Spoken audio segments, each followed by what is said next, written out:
Jesus. I knew that was coming. Luckily, we live? luckily, not too many people will know the reference.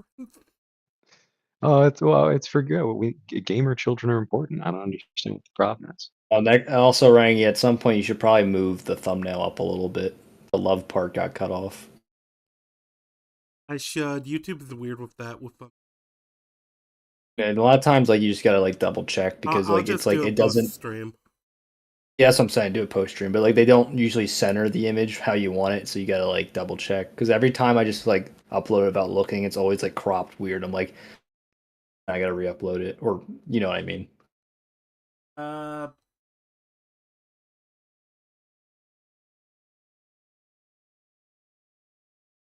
Okay, yep, I can hear us fine on the stream. Alright, hello everybody. How's everyone doing today? Today we're talking about a movie called Redline, which I thought would be up these gentlemen's alley. And it totally was. It was unexpectedly a lot more enjoyable than I thought it would be. I didn't think it'd be bad, but I had a lot more fun with it than I originally thought I would. Oh yeah, no, Redline is fantastic as far as like the enjoyment. It's nice and straightforward, you know? That's the other thing. It's not like it's not a hyper complex plot, but I think the plot that we get, they do, and they make it fun to watch. There's just enough going on with everybody. It's a little bit of back and forth, little bit of stuff, in the background. It's nice. Also, this might be a bit of a hot take, but I thought the yellow line race was more fun than the red line race. Oh, I Yeah. could see that. Yeah, I think 'Cause that's the I thing. thought the feel red line I'd race like the just did whole a bit show. I'd too have liked the much. whole show. You know? Yeah, maybe a mini series. I think like a full length show might have gotten a bit old unless you like really fleshed out the characters. But sometimes less is more, right? Like I think a lot of these characters work better as being bit characters rather than like fully fleshed out people. Yep. And I thought the animation for the whole thing is really good, though. I think. Oh yeah, it looks like Cowboy Bebop on a higher budget. That's what I Well, felt I like it looked like. think this was Studio Madhouse, which let me double check this to make sure I don't have them confused with another. But I think they might have been the studio that did Bebop. Oh, that explains a lot. Ooh. Aesthetics are very similar. I know they did One Punch Man. That's fun. The way I would describe this movie is Cowboy Bebop mixed with Cars mixed with Phantom Menace. Oh, like we took those three things together and mashed them up. That's what I felt like the movie felt like. One thing you've watched. Pod racing. Okay. Yeah. Yes. Now this is pod racing. I thought that was a great. The taxation of trade routes. I mean, there was politics in the movie, like a little bit, yeah. Yeah, the Robo World, and then like the Supergrass Planet and that kind of stuff. The one guy bailed out because his clients were on Robo World and he didn't want to piss him off. Well, the whole headcanon of the thing is Redline is just they are just having the race there to fuck with Robo World. I think that's canon. It wasn't the reason in the movie it would make the ratings go off the chart, which it did. Oh yeah, the most line ever. I mean, imagine having a wacky race in real life, like in North Korea, I don't think they without the consent of North Korea. Bebop. I thought they did. What are you saying, Rangy? I said I thought they did Bebop, but I guess they didn't. It's not showing up on the. But, I mean, maybe people who worked on it. Probably that wouldn't shock me. But Madhouse did other things you guys know, like Black Lagoon. I know Party you've seen. Oh my goodness. Death Note. I have not. Oh, I know Death Note. No, okay. So Madhouse is very well known for being very good animation studio, and I think this is some of the best animation I've seen from them is in this movie. I mean, it was pretty damn good. Oh, I didn't know they worked on Yu Yu Hakusho. Who's everyone's favorite character? Oh, good JP is so fucking smooth. He's great. But I think it's hard to top. Frisbee is also a really great character. Frisbee has the best character arc in the whole. Oh, for Yeah, sure. He's also I think. his introduction's neat because you expect him to be a completely different type of person than who he actually turns out to be. Because like there's not like a whole once you rewatch the movie, there's hints that they're friends, but like when you upon first watch, you wouldn't get that impression Yeah, until later.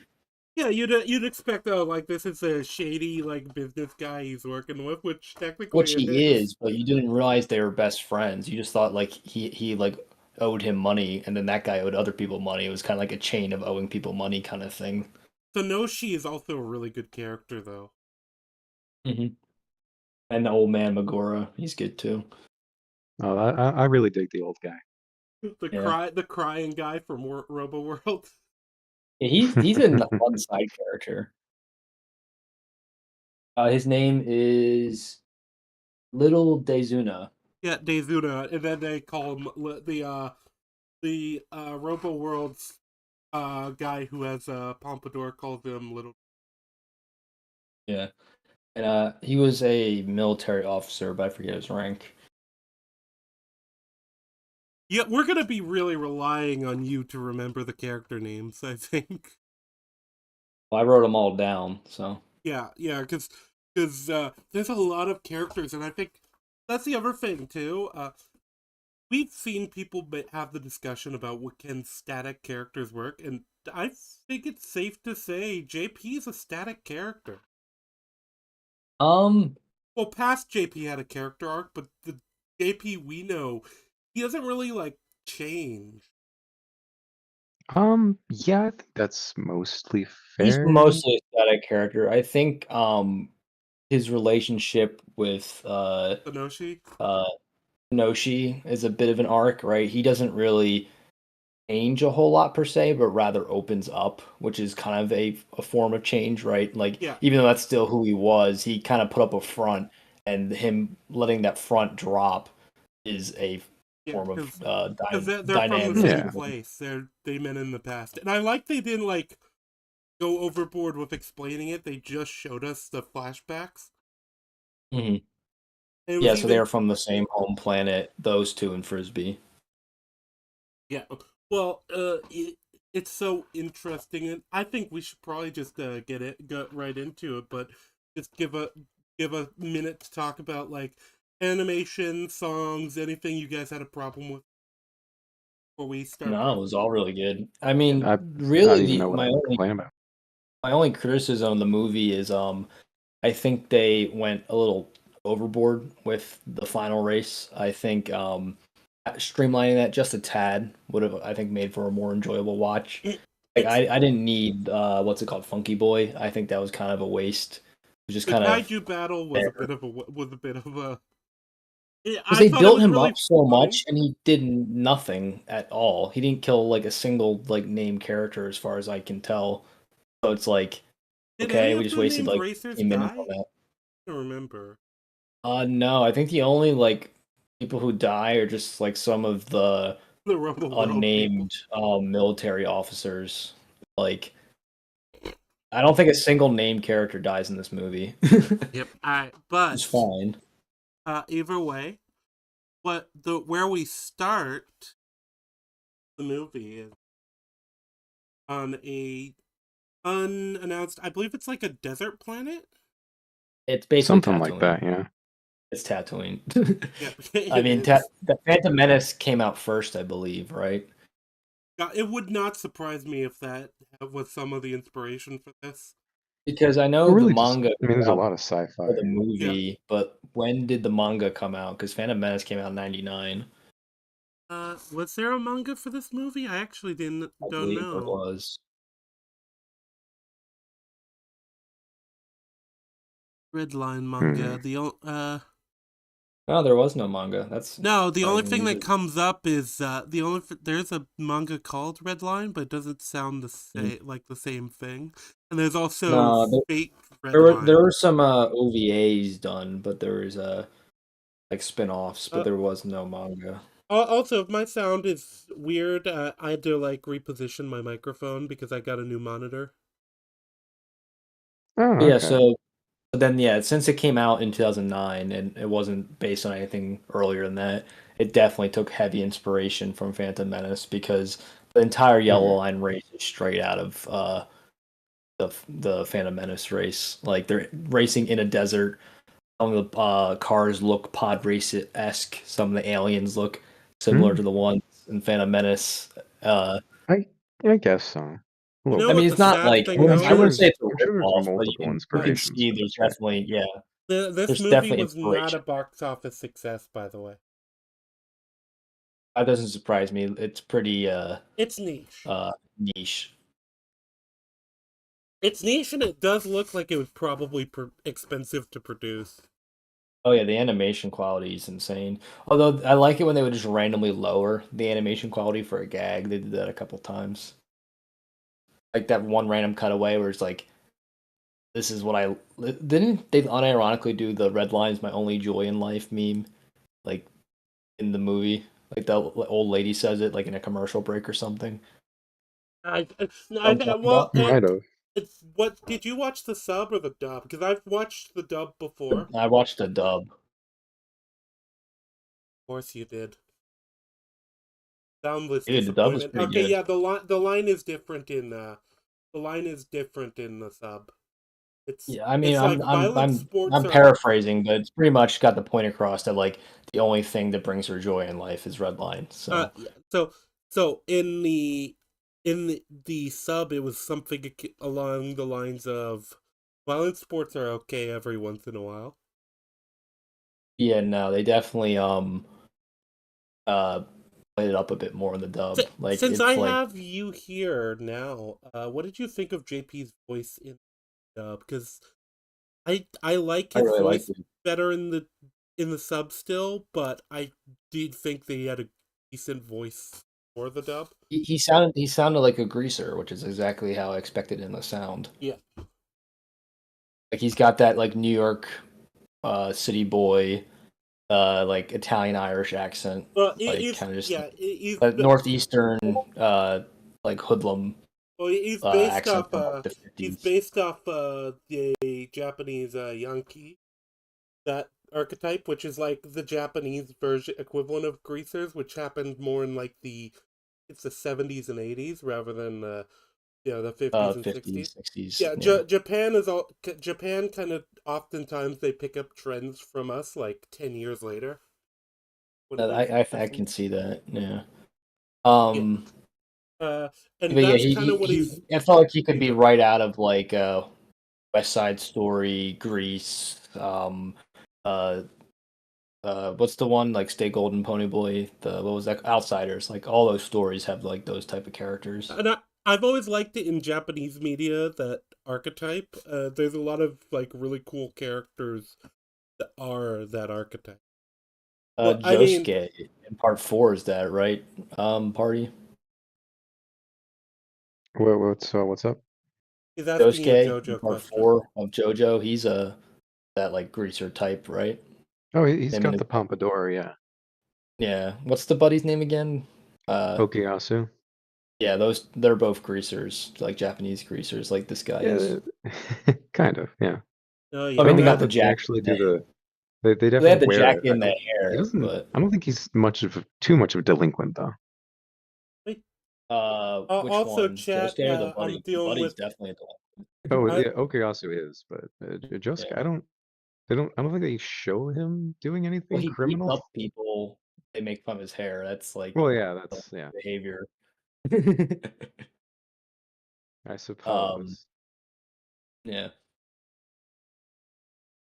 yeah though. So where were we again? All right. Got a I little think I sidetracked. think we can probably just start with the actual like story. But yeah, the uh, I I think that the dub is fine. It's one of those things where get used to like when you're used to watching the subs. There's kind of a there's kind of a thing with like the way the mouth moves and stuff where it's like clearly made for different lines and you do notice it if you're used to that with anime It's I stuff. feel like it's not too noticeable unless you're really looking for it. Yeah, Like it's noticeable enough to me because I I generally watch things subbed. It's a lot worse in video games. Yeah, That's when they barely even try in I that. Like, if I you ever thought play the like there's voice like cast for the English dub was fine. I'm pretty sure the guy who voiced Frisbee also did Gara in Naruto. Yeah, Check. no, he sounded familiar. Because I watched a bit of the dub just because I realized you might have watched the dub earlier today. Hmm. Uh, just so we'd be on the same page there. The Japanese voice cast, I think they're all pretty Yeah, well so cast. he did do Gara. Yeah, So like I yeah, was the whole time he's I a was good watching voice for Frisbee. Frisbee. He's kind of doing Yeah, that like smooth, mafioso sort gravelly of voice. Yeah. thing, and he's Because the doing the whole time same I was thing. listening to the movie, I was like, his voice sounds so familiar. And It, then I narrowed it down to Naruto. I'm like, fuck, who was he from Naruto? And after like 15 minutes of thinking about it, I'm like, who's Gara? So I do that's where I like that recognize. his design is very yakuza. You know, it's like the like kind of garish suit. Yeah, I mean, He they literally looks. have a Yakuza boss in the movie, Boss Anuki. Yep, yep, Anuki. yeah. He was the guy who got JP into wanting to race in the first place, which is I thought was a cool full circle moment. Yep. Well, Because it as a, he was wait, like was that that like boss racer. Tanuki? I didn't even realize it was the same guy. Oh, you didn't know that? He's the one who kisses the two girls when he's like JP and Frisbee are watching in awe as he's like all this the glitz and glamour of being a racer. And then later in the movie, it's the same guy, but with like and the two girls are still behind him. Oh no, I didn't realize that. No, Yeah, that's so gonna. it's funny that like he got him into that life, and he's also the one who got him into fixing it life as well. Like he's kind of been like a pivotal shaping of these two young men's lives in like every way. So it's Yeah, for as little screen including time as he their gets, he plays including a kind of major their what role. including kind of what is their like. I guess you could call it a low point, or Yeah, I mean, like at I least said, for he Frisbee. causes pretty much all the character beats of those two characters. So for as little screen time as he gets, he actually is like a pretty important character, which I think is always fun. You have like a character is able to make that big of an impact with that little screen time. Yeah, yeah, but yeah, we should get into the plot because we're on a bit of a time. Well, we don't want to keep here too long, but there is a lot you can talk about with this movie, and Mhm. I think this isn't going to be our last tangent. But yeah, I know. so I mean, we that one wasn't open. really a tangent. We were just talking about a Yeah, different part of the movie true. than the beginning. True. I just in general, I thought the English voice dubs were fine. I think a lot of the character designs are really cool and really even Hmm. if even if like a lot of the aliens still are like humanoid, they have like weird, interesting proportions and designs. I mean, there's some that are like not very humanoid. Like what's his name? That's true. Shinkai. He's like a lobster. Yeah, the engineer guy too, or not the engineer, the junk dealer, Yeah, the old man. he's not very humanoid either. He's got like Yeah, he's multiple got like arms. he's kind of spider like.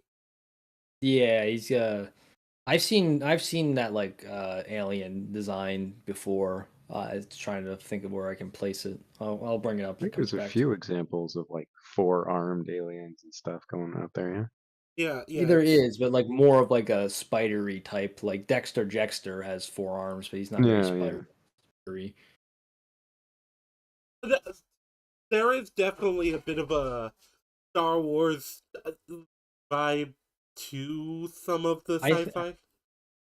I think like I said, it looks like Star Wars in the Cowboy Bebop style, art style. That's like kind of how Yeah, I and envision this then universe.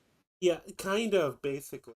Uh, it would And with not surprise also the me if Cowboy Bebop there's like a connection. aesthetic, like not just the art style, but like the vibes of all the locations kind of have that Cowboy Bebop vibe to them as well. This kind of like a bit weird, a bit strange, but like Oh, never A too menacing. healthy you know, dose of like space dandy.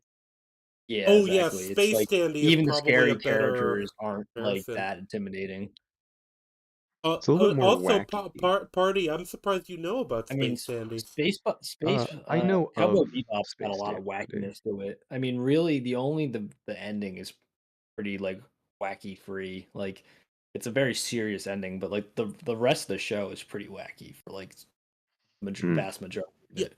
you know what's really interesting too? This was apparently the director's like directorial debut as far as films go, or Also, rather, they full did. feature length Good films. job. They also definitely took some inspiration from Cars as well, because that also came out before this, and there was a lot of Cars moments in this film. So, Well, you don't know. It could have But been well, Talladega yeah, Nights. I was gonna say Cars kind of took just general like racing story tropes, though. I well, think, no, I'm talking about the very ending. Like that's like right out of Oh, I get what you mean. uh, yeah, like it's like they just replaced the tongue with the tip of his hair. Like but I could like also I'm see. like, oh, they're doing a Cars because like yeah, obviously there's neck and neck races in real life, but like you don't in real life you don't win because like you have like a weird proportioned like body. Well, yeah, no. I didn't even think they'd count the hair. But yeah, They're like, Well, well, how would you count the that's tongue apparently in one. Cars? yeah, the director had worked on a few and had directed a few things before, but her short films, title sequence to a show, I think a show or yeah, a few shows. Uh, did a pilot of Afro Samurai, which I can kind of see Ah, that. But this was his first like and he did the pilot to the anime Iron Man show, huh. which no, I don't think anyone's seen. I I've I definitely heard want of to it. haven't. review those with you I one don't think day, I have. Iron. We'll have to wait till you're less Yeah, busy. sure. Yeah, I kind of have an obligation to review any Iron Man media. Yeah. I mean, pre MCU, there's really not a lot. I mean, he was a B-list Did you character. did you ever play You. the Wii game? Oh, I know the Wii Um, game. I think I was he on? Was there also a PS2 version? Because I'm pretty sure I played that. no, it's a Mm, Wii specific. The Wii specific one was different. yeah, Oh, because I played a it was PS2 rough. Iron Man like movie tie-in Yeah. game. I'm pretty sure. Remember movie tie-in games? Those were fun. I missed Those, those. those Some of them were pretty fun. yeah, some of them Yeah, were underrated. Well, the Lord of the Rings games are like the legendary. Hulk one was Oh pretty yeah. good. The Iron Oh, Man the one Hulk was game pretty was good. fantastic. I loved the Hulk Transformers one was game. pretty good. uh, I But thought yeah, the Hulk game was better than the movie, which it was. probably. ooh, Probably brutal. was. But But yeah, we still haven't so even started the movie, have we? we open the movie on what looks I think like the the one stands for a race, and that's where our background frame comes from. Actually, I think the one good thing about reviewing this movie is that like you can focus a lot more on just kind of like the generalness of it because the specific plot beats don't really matter as much as most movies. it's one of those movies where the plot is very It's kind simple, of but at rides the on same time, vibes. there's a lot of like get a lot from paying attention. I Oh, kind of you like that do for balance. It sure, strikes but that like nice balance. I think you could kind of tune in and out of this movie and still have like a good experience. Like it's You not one of those movies where you have to like pay attention to every scene because like I said, it kind of rides off of vibes for the most part. you definitely can. Uh, uh, but I've also heard other people say kind of the opposite, where they were like not fully paying attention and they were really confused. I think that Dude, uh even if you were paying attention, some of the stuff in this movie is just cooked. it Like, can be a well, little yeah, fast paced. the mafia guy being the guy that he saw as a kid. I didn't realize that. well, that's my point that like it's like you really didn't need to know that to like enjoy the movie, but like it's a blink and you miss it moment that like completely shifts the entire movie. So like it's like that's what I mean. There's a lot of little moments like that, but like at the same time, it really I don't think it mattered. Like you didn't even catch that, and you still really enjoyed the movie because, like I said, it's more of a vibes movie rather than like a Yeah, I specific pay like set up payoffs. Like they exist in the movie, but they don't get as very much emphasis. Like Like for example, like when old man, right? The setup for him coming to save Frisbee. I know we're jumping really ahead, but like it's a split second of him noticing the bomb, and then they don't bring him up again until he literally shows up and saves his ass, right? Like the setups in this movie are very minimal, so it's like I think that you really don't need to be paying that close attention. Just like, oh, this happened, that makes sense, kind Yeah, of thing. yeah. Like It's the it vibes doesn't carry. punish you for not, Yeah, but you will be rewarded if you do, right? Yep, I that agree. Yeah. exactly. Yeah, but it's just the movie's just so like usually I wouldn't defend this about movies, but like the movie's just so balls to the walls insane from start to finish that like whenever something just happens, whether you catch this up or not, I don't think it really matters because it's just the absurdity of like everything from start to finish. It's just like I said, it's just bonkers the whole thing. But yeah, our opening thing is we kind of start off almost from the crowd's point of view for like the start of the line race. Well, you start out from the kid's point of view, right? The one your guy's Kind on. of. It's more a general shot, just showing a bunch of different people in the crowd, and then it kind of Yeah, but focuses once on the you kid. after you establish a couple randos, like it focuses in on the kid and his dad for like Yep. a few minutes. And the art style is very interesting, and it's not the typical like anime art style. It's closer to JoJo's style than it is to like Dragon I would Ball. say it has a lot of '90s vibes to it. Like a lot of the Oh, '90s anime definitely. have this kind of style to Yeah. them. There was like multiple people that had like kind of they didn't invent, but they kind of like popularized certain styles, and the style that won out was kind of the Dragon Ball less style. I mean, would you say the two major art styles were the Dragon Ball and Cowboy Bebop ones in the '90s? No, there was a few others that were also Which would you say are the most dominant, dominant today or dominant then. or just like cultural like relevance, just This like gives staying me. power? It's been forever since I've seen it, so I might be completely off. But this kind of gives me to the North Star Mm. sort of stylization rather than Bebop.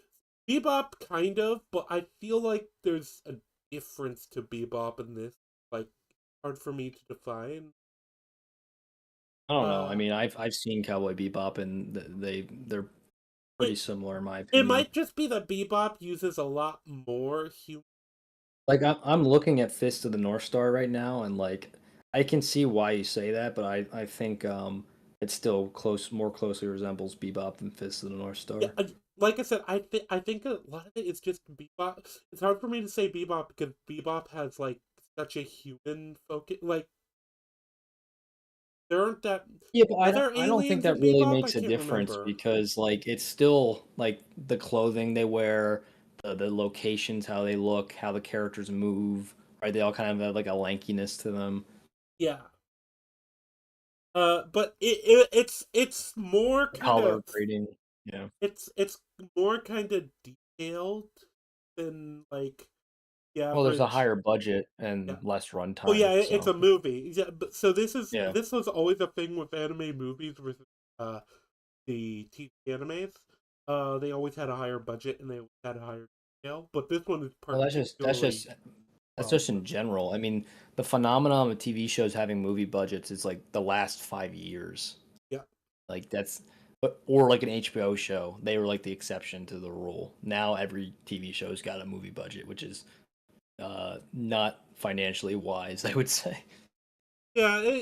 I feel like it also makes a lot of the TV shows focus a lot more on spectacle, less on the character stuff, which I think TV shows like they have the advantage there when it comes to characters because they have so much more Hmm. and like Yeah, and they've I been mean, kind of squandering it. you're especially now that you're doing limited series, right? Like the 10 episode series are like literally perfect. Like, cause like I Yeah. get the complaints that when you had like 22 episode seasons, like there's gonna be a lot of filler just because just it's really hard to stretch a story out that long. Like 22 episodes of TV show, that's longer than like a book. Like that's gonna be pretty Yeah. hard to Uh, like make relevant the whole time. well, it's funny because you also have like with anime, you also have the fact that a lot of anime is done like week, so like the episode isn't finished before or the prior episode is released. You know, for a You're lot of anime. also directly adapting things most of the time, which makes your job a lot easier because you know exactly where the story's going. Kind of, but that also, but still, like a slight delay kind of screws every. Like, I think I told you about this when we did Zom 100 on the Undead Unfiltered series. By Hmm. the way, check that out. That's with Iron, myself, and our friend Laughing Luke. Artie's been on a couple episodes himself. Yes. But anyway, but yeah, the style, it's very style. I think I call it unique because while it gives Cowboy Bebop and Fist of the North Star vibes, it is that like 90s anime style that's like don't really see a lot of that today. And you didn't even see a lot of that anymore At the time. 2009. Like JoJo's is Yeah. the only That one was, that kind of does the more. well, JoJo also does a different art style in each part. So which part are you Well, specifically no, talking to the about? ones I've seen, the Slightly. ones I've seen like random clips of. I don't know any. Well, I mean, it's slightly different in each part, for parts 1 through 3 and 4 through 6, but there's a major art style difference from 3 to 4. I think it Yeah, they is do tweak it a kind bit. of bold that humans are don't see as many humans as a lot of other shows in there. I appreciate that. I do Yeah, it's too. always fun seeing aliens. Yeah, it, and okay, like the human characters. It's the ones I can think of are JP and Sanoshi. Um, I think some of the racers are humans, yes, there's but they're a like good they wear amount Oh like of yeah, clothes. yeah. there's a good amount of There's racers that are there's a couple human. of them I remember from Let me Redline. go through some of the human Some of them ones. it's hard to tell because their outfits are like you're either are you like, they're like cyborgs and stuff. So I don't count Um, cyborgs as human. uh, Two of the other human ones were the Superboyns, the magic No, well girls from they're Supergrass. humanoid, but they do have the double tongues. But yeah, they're close enough to count. I mean, yeah, I mean, you could replicate that Yeah, today. There's people who have forked tongues; they just get a surgery for it. Um, yeah. They're close enough to humans for it not. They're like Star Trek aliens, you know. well, not I wouldn't even go that far. I mean, other than the forked tongues, is there a single difference like in their Magic, appearance? Like obviously magic the powers. magic, but that doesn't count. What? Why did the magic powers count? Okay, so does Anakin Skywalker not a human? No, I mean like, Yes, he's not a human. You are correct. uh-huh. Um, Boss Anuki is a human. Um, Miki and Toturi are humans. Yeah, Uh, it's at least half alien. You know. yeah, no, it's more aliens than not. Oh, some of the other human characters, Lynchman and Johnny Boya. I can't believe they named him Lynchman. That's actually Is crazy. Lynchman human? I don't know because his outfit is kind of like wild. No, he's human. Lynchman and Johnny Boya are Batman and Robin parodies, and they even have their That, own Joker. that makes Psycho Man. sense. Psycho Man is he's in the Yellow Line race. He's supposed to be the Joker, like equivalent. He's the art. They say There's a he's the arch lot of enemy references of that I didn't Lynchman. even know, but I kind of like instinctively got. And that was Like I one of mean, the they ones I call, did kind of get was I think someone in our watch party actually said it that Lynchman and Johnny Boyo were supposed to be Batman and Robin. Now I that you mean, they mention drive it, the Lynchmobile. So true. again, oh no, I can't believe they called him Lynchman. That's just like it's so like yeah yeah. See. I just Hmm. assumed it was like a normal name, like Lynchman. That is a normal Oh, it name. Lynchman? is.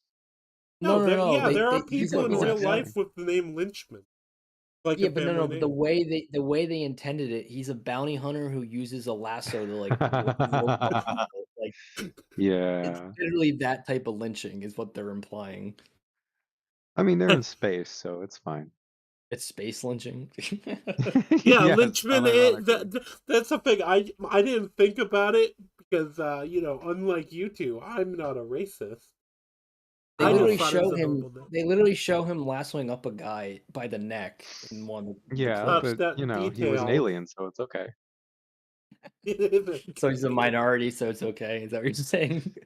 Hey, what do Well, you actually, mean? I'm We saying established he's the aliens correct outnumber humans. kind of minority. It's not a problem because it's just an alien. It's not like it's it's Was not it illegal? insensitive. Was it an illegal They, alien?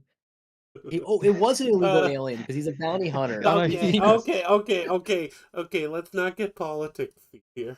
No, you're the one who's saying that. He captures illegal aliens by roping them around the I neck. didn't That's what he say does. it. Party said No, it. no, that's what the movie No, I'm demonstrates. saying it's His not a character does. problem because it's not like he was doing it to a specific human minority. That's why it's not a problem. That's what I was getting at. Also, That's yeah, what I'm trying Lynchman to say. is like an actual surname, though, so that's the interesting thing. Yeah, I know that, but that's not at all how you were supposed to take that. I mean, it's No, supposed to no, be I like didn't get it. the That's Batman. another He's thing lynched, that just man. went over my head. I think. True. David Lynch, yeah, he's not allowed to have that last name. Well, he is dead But Yeah. now, I guess. yeah, as far as the race itself, what did you think of the yellow line race? Is interesting because, well, I think you said you It's liked the it better better. race. It's an actual race. The red line race they're It's they're as just much a fucking battle this like royale as a race, yeah. yeah. Like I said, it felt like I was watching like Fortnite in North Korea rather than a race. Yeah, I think that the problem is there's almost too much emphasis on Robo World. Well, what I was gonna say is I think you really don't need as many Robo World scenes as there are. Like all the Mr. President scenes, I'm like I kind of roll my eyes. Like it's just the same thing over and over. Like, all right, here's our dastardly plan to stop the red line racers. Here's how it goes wrong. All right, here's our new dastardly plan to stop them. Here's how it goes wrong. And they do that like 5 times. It's like, okay, I get it. They're supposed to be like this big bad empire, but they're so fucking incompetent they can't even stop illegal street racing. The power of family is just that strong. To be fair, this is like institutionalized, like multinational, like sponsored and I mean, supplied. Lynchman, Lynchman and Johnny Boya, the two of them single-handedly take out a like nuclear weapon, like a nuclear satellite. To be It fair, nukes things from space, and two that guys is take it out equally as single-handedly. easy and hard to do in real life. If you just mess with one thing, you will sabotage it. So in a way, I get it, but like, it's I mean, funny. their surveillance is that shit that they didn't catch it. Is my Yeah, point. Like like the the believability hubris. is not that sure. Yeah, Sheer It's but commentary on the hubris of authoritarian governments. Don't you? It's very deep. Yeah. yeah, as far as the way that the race goes, though, I'm just gonna put some of the alien racers so you people can see just how alien these guys look, and I think I chose the right racers because this man's face is a T.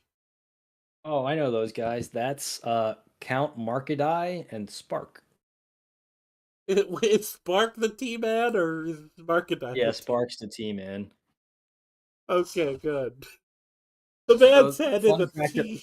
I have it on fun fact screen now. about them is they normally qualify for the red line race, but they didn't in the movie. So like they're like red line regulars, but they didn't make it this time around.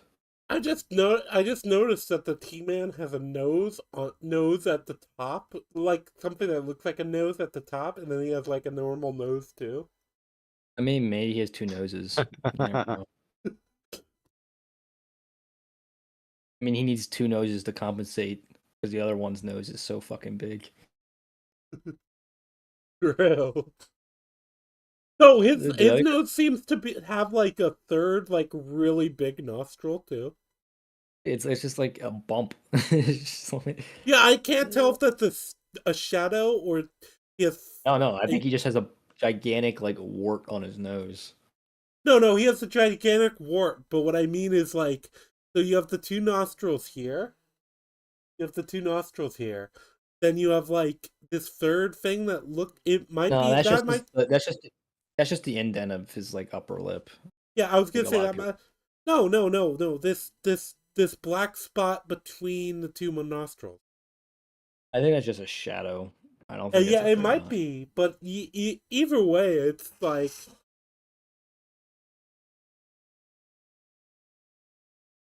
no, it doesn't change at No, all. I'm looking It at a different image of him right now. It's just a shadow. He's only got two nostrils. that's disappointing. But either way, like yeah, it's just funny. Like I like a lot of the character designs because they just it feels like they gave they gave like carte blanche for the character designers. And you see a lot of Yeah, these people during the race. I And mean, really, I feel like only the main characters have specific designs in mind. The rest are just kind of a little bit random. yeah, it was like, okay, do whatever the fuck you want. I mean, the main And they like definitely did. yeah, like the main characters and a couple side characters like Lynchman and Johnny Boya and Psycho Man. Obviously, even though they're minor characters, they have specific characters they're trying to emulate. So they probably spend a bit more time on like uh art design for those characters rather than the other ones. Like I imagine there's since you have a look in mind, you kind of want to make sure you get it right. Yeah, So what? probably. So we're still Uh I think this movie there's a lot more to talk about, just kind of the generalness of it rather than like specific cause and effect because there's it's minimal I would say in this movie. yeah. The big thing I think with the yellow line race to note is we kind of get the idea of the limits of our boy's car, like But at the he beginning. doesn't even drive the same car in the next one. Oh So no, but this is the car he's used to driving, and this is also they took this as the baseline. This is still kind of the general design is similar, and we see his actual like skills at driving because JP isn't a bad driver. well yeah, I mean he's the only one who like actually like just straight up drives. He doesn't have So any weapons. Every well, other yeah, vehicle that's has actually weapons. why his nickname is Sweet JP. Doesn't use any weapons. Uh, interesting. Why It, is Sonoshi called the Cherry Boy Hunter? because They don't actually they say. wanted to find they wanted a sensational name. They just decided that was the one. But like, does So, that like she doesn't I even wasn't really she. sure what they meant by that. I think I think the point it's was to one of just those be like erase. an erroneous, stupid name. I think that was Yeah, actually the point. yeah. I Uh, think that's the point. Like it, Is it's like supposed to journos be came up with it to like, yeah, because JP didn't like name himself either. So it's like these are yeah, names but like his name like actually like I understand what it means. Like I don't know what the journalists I were think implying by the her name. idea I Does she like specifically beating boys? Is that what like I don't well know. so do you know what a cherry boy is? A male No. virgin. Uh, So so they're calling her basically I see. that's what okay, so it's that not now see now I know why she didn't like her nickname. It's like she didn't like it. So yeah, well, not know that. especially because it's funny when JP talks to her later on, he basically says you're an engine geek with no interest in men, Hmm. and she's just like, yeah. And when he mentions her nickname to her in a later scene, she didn't even know about it until then.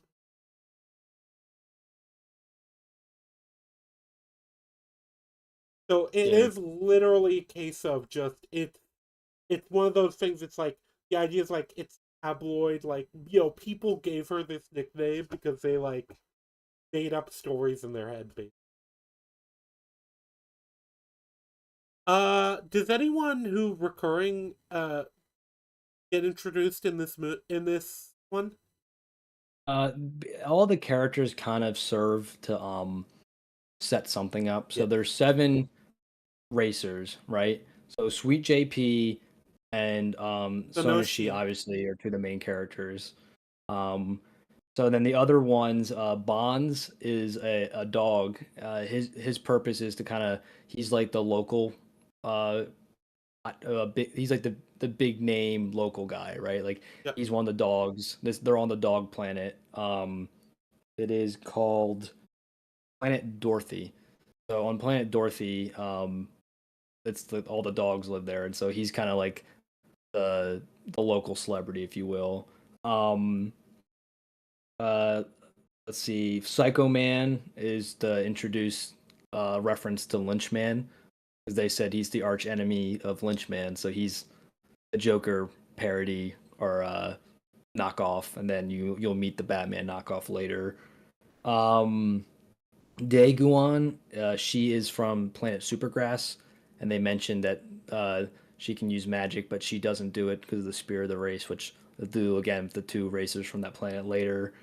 Um, Count Markety and Spark, they get the least relevance of all the yellow line racers, but they're basically just saying like these guys are pretty fearsome. They normally make it to red line, and then Captain Two Block was the first ever red line winner.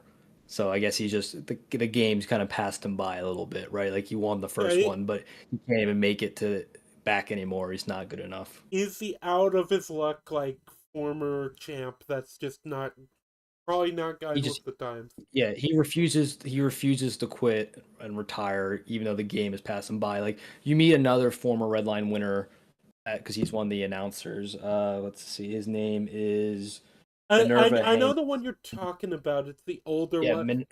The two announcers we have the like the cracked out little guy, and we've got yeah, him.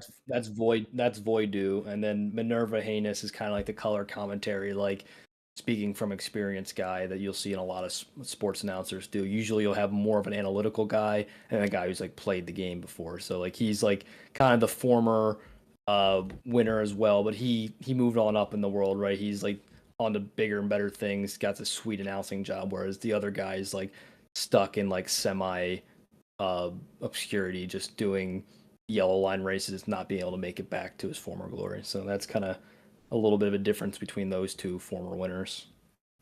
Yep. And And that's it's all the kind yellow line racers.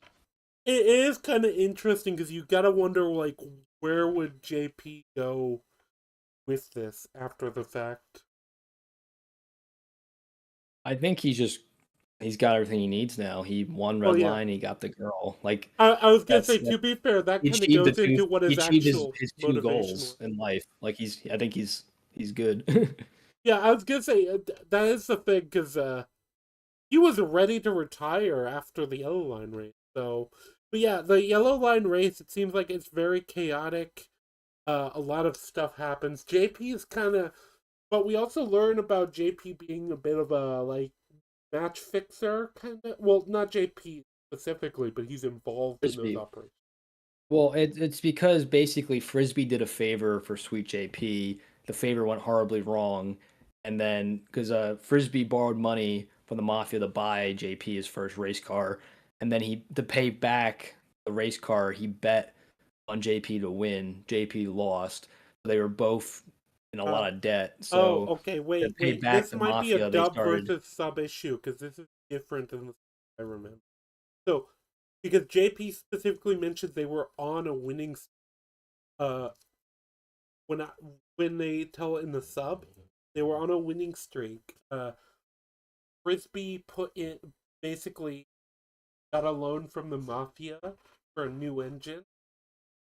For and then J lost the match. But Well, yeah, yeah, the well, details okay. are the So same. the But point still stands. That is what happened in the dub. I thought it was the car. It was the engine. But yeah, they were on a winning streak. They took money out to pay for the new engine. They thought it was a sure thing. It failed. They both owed money to the mob, and they've been indebted pretty much ever since. Kind of yeah, thing. well, no.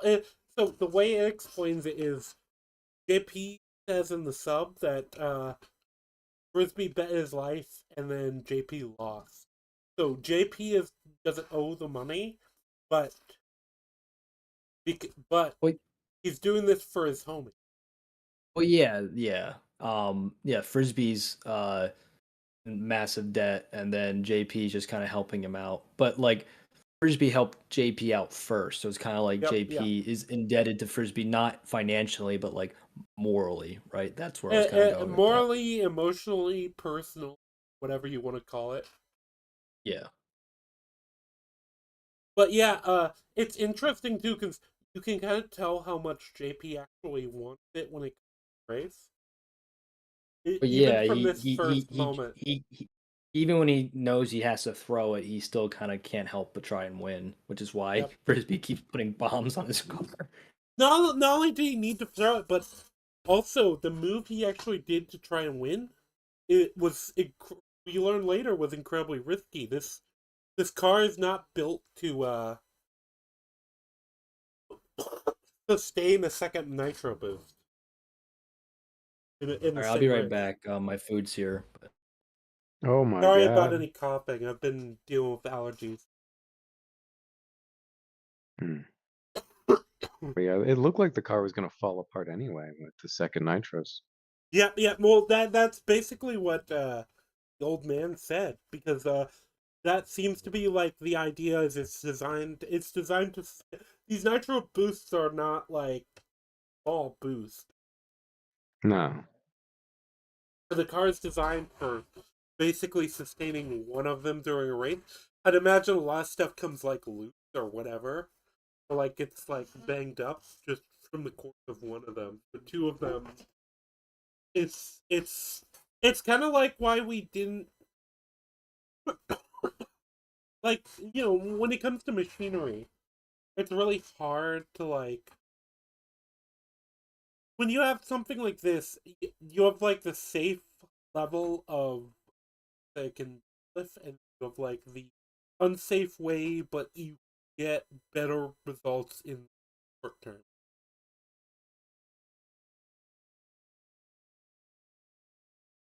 And because obviously you're dealing with like G forces and stuff like that.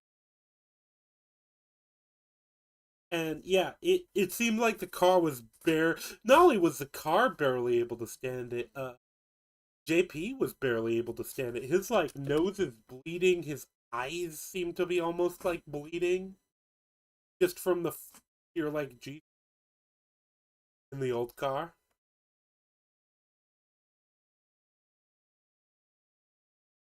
But yeah, You they know, it's Frisbee had a the guarantee though. He had the bomb in the car just to blow out the wheel.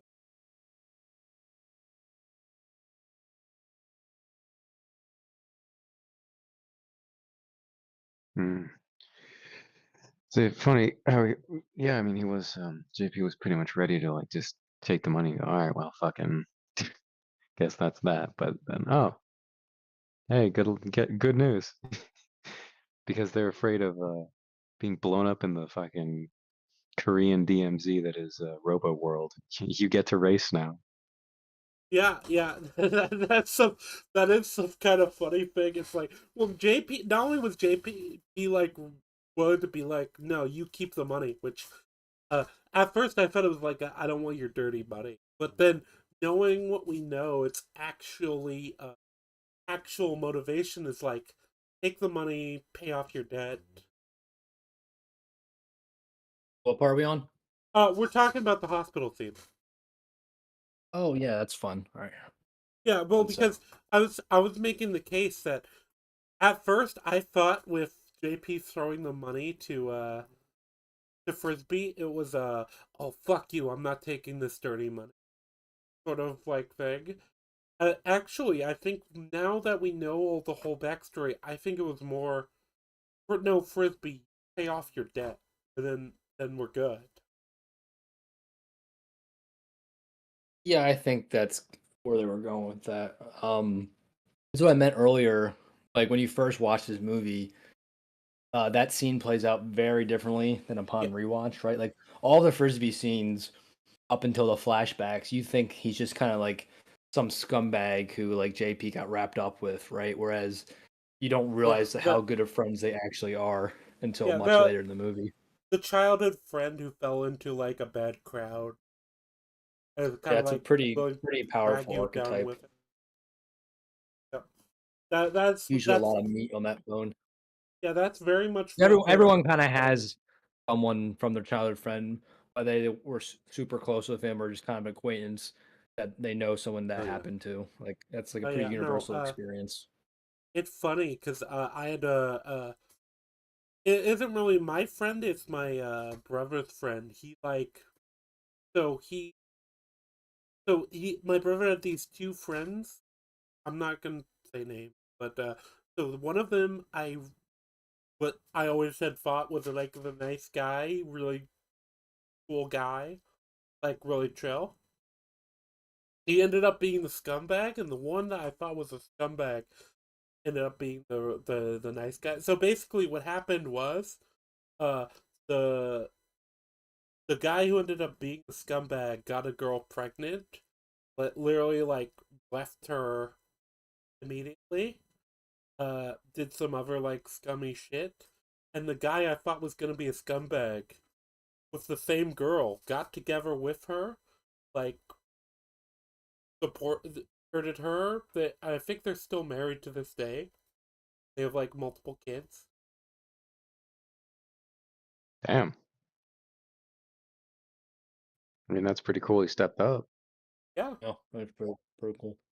Well, it's funny because from what I understand, they also like complete that whole situation destroyed those two's friendship too.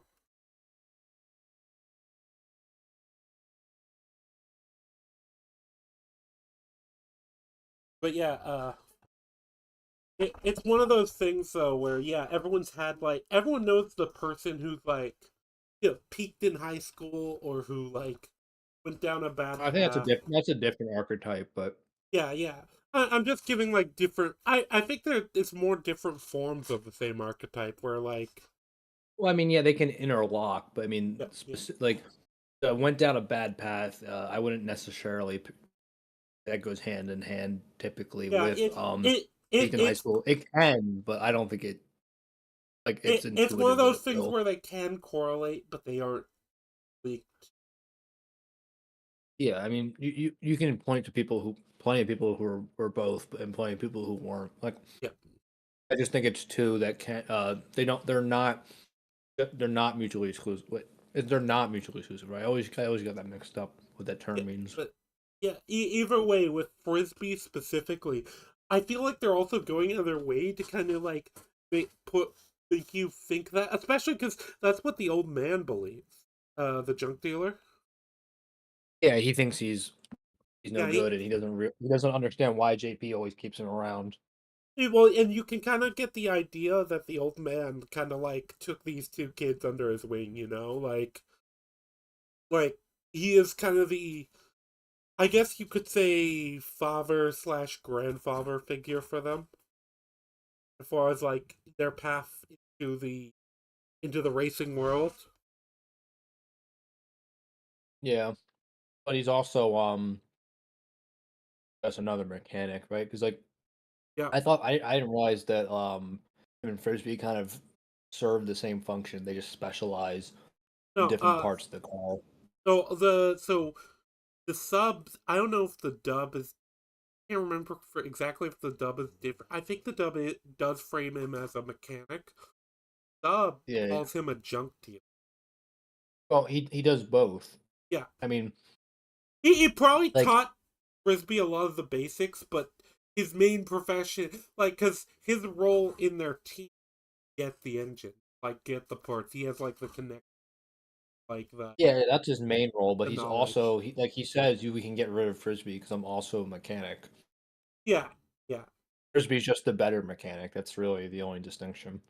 Yeah. It's treated as like Frisbee has a lot of like natural talent in that field, Mm-hmm. and Frisbee knows it too. What does he Mm-hmm. say? Don't cast disparage. Don't disparage someone's talent because of their character. Yeah, like Frisbee That's a, knows he's kind of a scumbag, but he knows he's a damn good mechanic. it gives you the impression he does actually like he is actually hard on. Let me close that. He is hard on himself when it comes to like. Dude, you ended the stream. Oh no, I ended the stream to y'all in Discord just because I was worried it would like fuck with the OBS having to. Oh, okay. I thought you just ended. I thought you just like decided to end the stream. I'm like, oh, okay. Yeah, no, we're still good. We're still live. I'd only turn that on to like when we were trying to decide the background stuff. Yeah. Uh, when it comes to Frisbee here with the hospital scene, yeah, he's kind of a scumbag. You have him toss the money case, and then after that, that's when the media comes in and are like talking about like how do you feel going to Redline? And obviously, it's funny because we know JP was like looking at the news prior to that, so they must have Mhm. just announced like Yeah, during that conversation. yeah. Um, I then do the not want two, to race in the North Korean minefield. yeah. So the two people who said that were Shoto Jim. Well, He was like the guy who's like, these are my, I have good clients on Robo World. I do not want to piss them yeah, off. my He's kind of like the kingdom has banking plan client. type of guy. Robo World is like is a major client of my kingdom, and I don't want to Yeah. throw away my life over a stupid race, which is a fair Literally, take.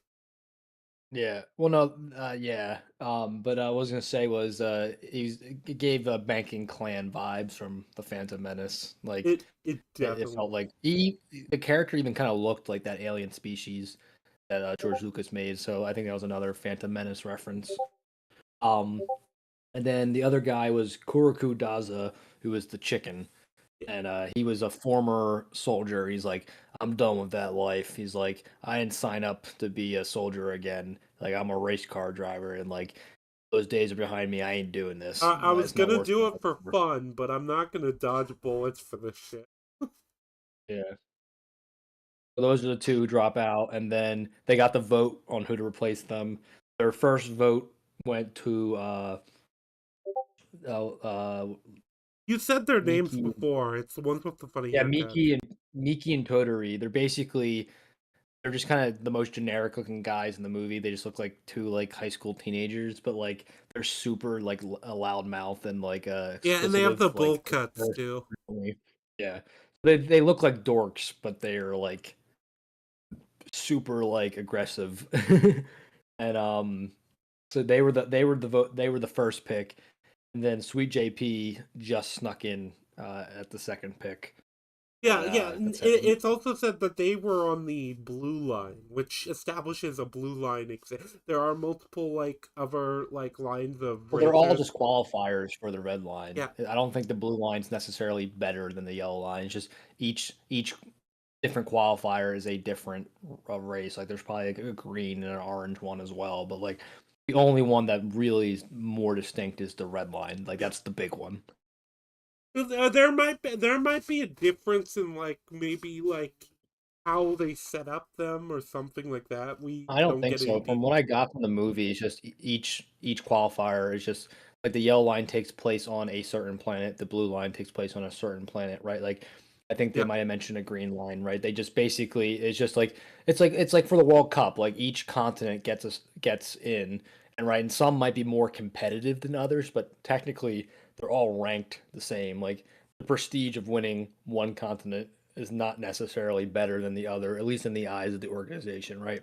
You can have fans be like, "Oh, the blue line's way harder than the yellow line," blah blah blah. But like, they're technically supposed to be the same level of prestige, and then the red line yeah. is the one and only, like it's the Galaxy Championship kind of thing. It's like different cup. It's probably like different cups of like college football. Well, no, I think the Or World Oh, Cup example different works bowls, better whatever it because is. college football is a clusterfuck. That's a terrible example to use. I don't know anything about it. And they change it every few years. And then it's just the easier example is just all the different continent qualifiers all make it to the World Cup, and there can only be one world champion. Like Yeah, I that's guess the that's easiest comparison. yeah. I guess that's a fine comparison. But yeah, as far as it goes, yeah, it's funny because JP was almost at least in the sub, he was kind of talking about like packing it in. I don't know if he meant just kind of racing in general or just racing with frisbee. I got the implication he was I think he was so knowing the added context. I think he's talking about frisbee because it's like no frisbee, pay your debts. We're out. They're I gonna think he wasn't approach you done if we keep racing. racing though. They're gonna try and Yeah. like bullshit it. But if we're not, you're good. I'm good. No, I don't see. I don't think that's what he meant. I think he said like, "I'm done Oh no! fixing Wait, races," wait, wait. and JP's like, "How you?" And then he said, "How you gonna pay for it?" And he's like, "I'll figure it out." I think No, that's how no. the conversation. I just remembered. What after threw the money to Frisbee? Frisbee says your Mhm. bondsman won't like that. Is he also in debt? Because I said that No, earlier. no. You said he wasn't. Yeah. So He's you on were kind of bail. right. Basically, JP went to jail, and Frisbee went to, and Frisbee was They in both went to debt. jail. Yeah. Well, they both went to jail. They both had the mug shop. Yeah, but JP is the one that actually stayed in jail. Basically, I think they JP both took did. the legal fall. I don't think so. They literally in the movie they show a mugshot of both of them. I think they both did the same amount of time. Did they? Maybe. Yeah. Either way, yeah. So it is a case of JP is in debt, but if the either way with the added context, it comes across more as a yeah. JP is actually just willing to like go back to prison, while Frisbee's like free. I think he just meant that like I'm gonna do my own thing kind of thing. I think that's what they want you to imply, but I think having watched the movie before and knowing all the added context does help with that because I do think their relationship is stronger than that.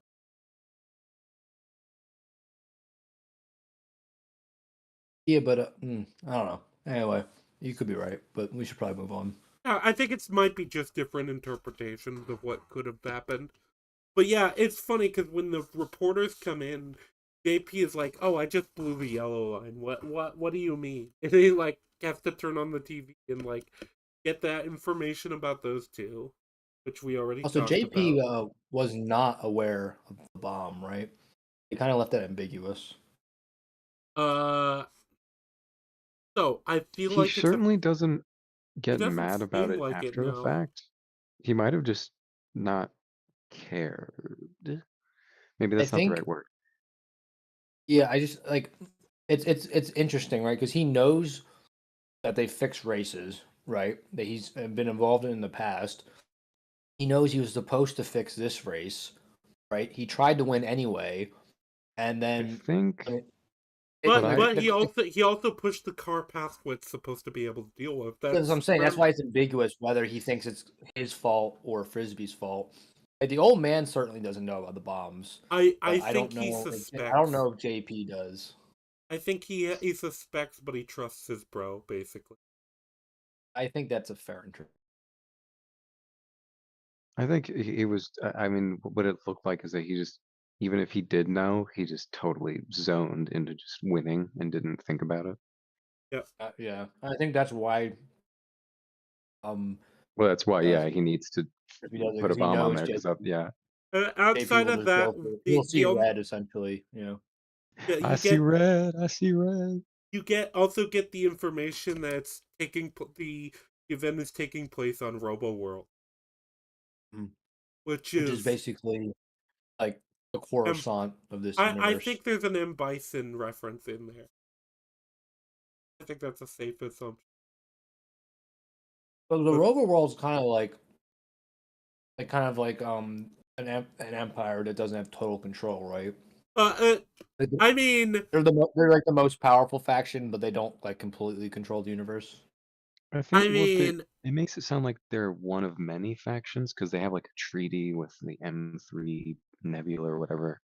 So I think Yeah, it's I more like think it's meant to be like they're just a different country, quote unquote, but in space. yeah, yeah, but I it's agree, but I think it's kind of like the Soviet Union to like Maybe, what I mean? yeah. I think like they're supposed to be like one of the superpowers, right? That's why people are so scared of them. Like Also, they're not like Robo any World's normal world. emblem, does it imply certain things, I think? I think they're supposed to be like World War II Germany. I don't know if it's necessarily supposed to be exactly Germany, but I do I think think they they're are just trying supposed to be to, generic, yeah, generic generic, militarist, authoritarian, authoritarian. Yeah. probably, Yeah. maybe a bit like, they came With across all as the more inspirations that go jingoistic into than that. I mean fascist. that logo screams fascism. So Yeah, yeah, I was gonna say, The I white, feel like black, what we blocky saw was logo, more yeah. just yeah. jingoism than fascism, but yeah. Um. Or Yeah. And then juntaism. Like the I mean military rule. we really only get information about 3 planets. It's Planet Dorothy, which is like Tatooine essentially. There's Robo World, which the majority of the movie takes place, which is like a high tech fascist um regime, and then you have Planet Supergrass, which is like an old style monarchy, like a traditional monarchy. We also Magic. get the, I think it's a moon The moon, that half of the the movie takes demilitarized place in. moon. Yeah. Well, that's not just like the demilitarized zone. That's like the North South Korea reference. Yeah. Like it's still part of North Korea. It's just a part of North Korea that's you're not allowed to fight in. Isn't that like in the real world? They just took the border of North and South Korea and just like, all right, no fighting here. Yeah. But yeah, it's just like Either an way, area where they it's like a stare each other slum down. Yeah. world that's like Mm. kinda ambiguously in I like mean, an that's how. ambiguously authorized thing. And it's implied it ties into their, they basically mention it ties into their treaty with, what was it, the M4 Nebula. M3 Nebula or something. M3. But There's like the other government. Yeah. yeah. So like it's like I mean, basically how I envision it is like if the U.S. I mean, sorry, not the U.S. If the Earth and like let's say Mars were had a treaty, right? Like Mars is just as advanced as Earth was. The moon would kind of be like the truce zone, right? Like neither side really controls it, but it's like it more so belongs to Earth because it's It, closer to Earth than the it gave Mars. me the vibe of like international waters that are like kind of contested. A little bit. Yeah. I mean, the DMZ is the easiest parallel because that's probably what they based it off of. Yeah, I probably. mean, it's they mention like it's demilitarized, I think, but the They more do. sort of like visual comparison, I guess, is just like a Uh, shanty town kind of. either way, we go into basically transit wise. Our boy JP travels to this specific moon. This is a good actual moment to transition to this scene because it's, yeah. Robo World is clearly not happy about the whole Redline thing. Uh, because they're like, oh, we have like military secrets that are gonna be like revealed and televised because of this. No, absolutely not. And Redline's like, lol, try to stop. Do you guys give a shit about any of the Robo World characters? I could not care less. I kind of liked the Commander Volton guy Yeah, the He didn't Colonel, do yeah. and anything. Dezuna. I mean, he had a cool archetype, but he did nothing. Name like one significant thing the whole Uh, movie. Name one, I just mean, other one. than he showed up to the bar and like mad dogged everyone and kind of just Yeah, like but showed up to, but like he yeah, didn't, yeah, I he think was of the just kind Robo of, World nothing characters. happens because of him at all. no, not Dezuna really. is my favorite because he just randomly decides, nah, I'm joining the race, and the race is kind of Well, like, he's sure. the only one who has like an arc or like a person out. Like, I actually like his character, but other than him, all the Robo World characters are like you could cut him out of the movie, and I don't think I would care. You could almost say they're robotic. Because I mean, like I said, It's so deep. I mean, have you guys watched Squid Games? No. Well, not the second season. I watched the first. Oh, well, the first season works too. I mean, you know how everyone said like the detective scenes were always just like the same shit over Yeah, and over that again. is a That, true Oh God, statement. that's brutal. that's what the Robo World like the council scenes. It was just the I detective scenes, especially season 2 where he's just on the boat over and over again. I Like, feel like and everything know what the after difference? like Know the what the first difference is scene. though? Know what the difference is though? The detective line storyline might actually go somewhere. So the detective storyline in Squid Games was better. Yeah, I Just suppose that's it was just they needed to, I guess, they, obviously they like set wanted up an why, what antagonist, are yeah, they but an doing? ambiguous you could have done antagonist. that with I like agree with two Byron, scenes kinda. though, Party. You could do that with two scenes. They gave Oh like yeah, 10 no, scenes it to wasn't well account. executed Yeah, And it was just the necessarily. same shit. Like go back to the race. I don't care about these buffoons. yeah.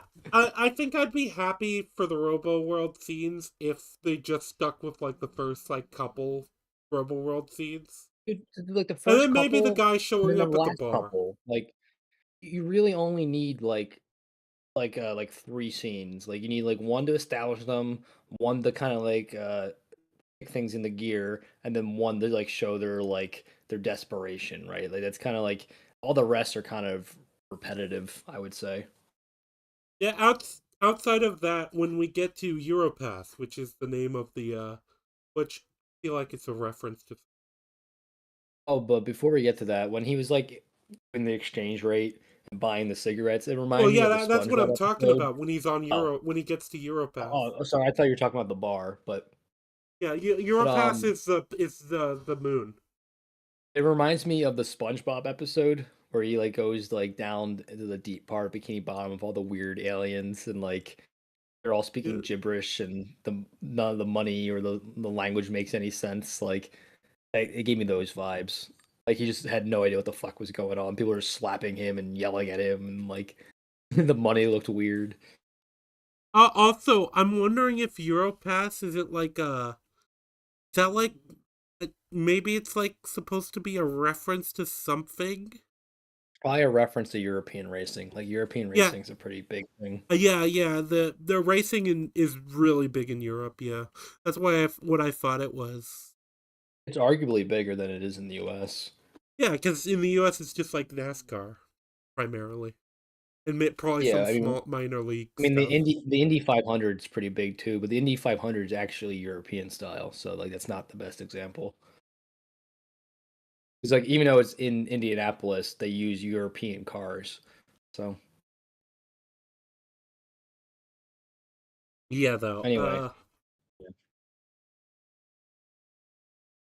As far as this scene goes, I think we can sum it up as it kind of comes across as like sort of the second world, third world sort of like setup. Like shit. All of the like business dealings we see within this exchange is just shade comes across as shady.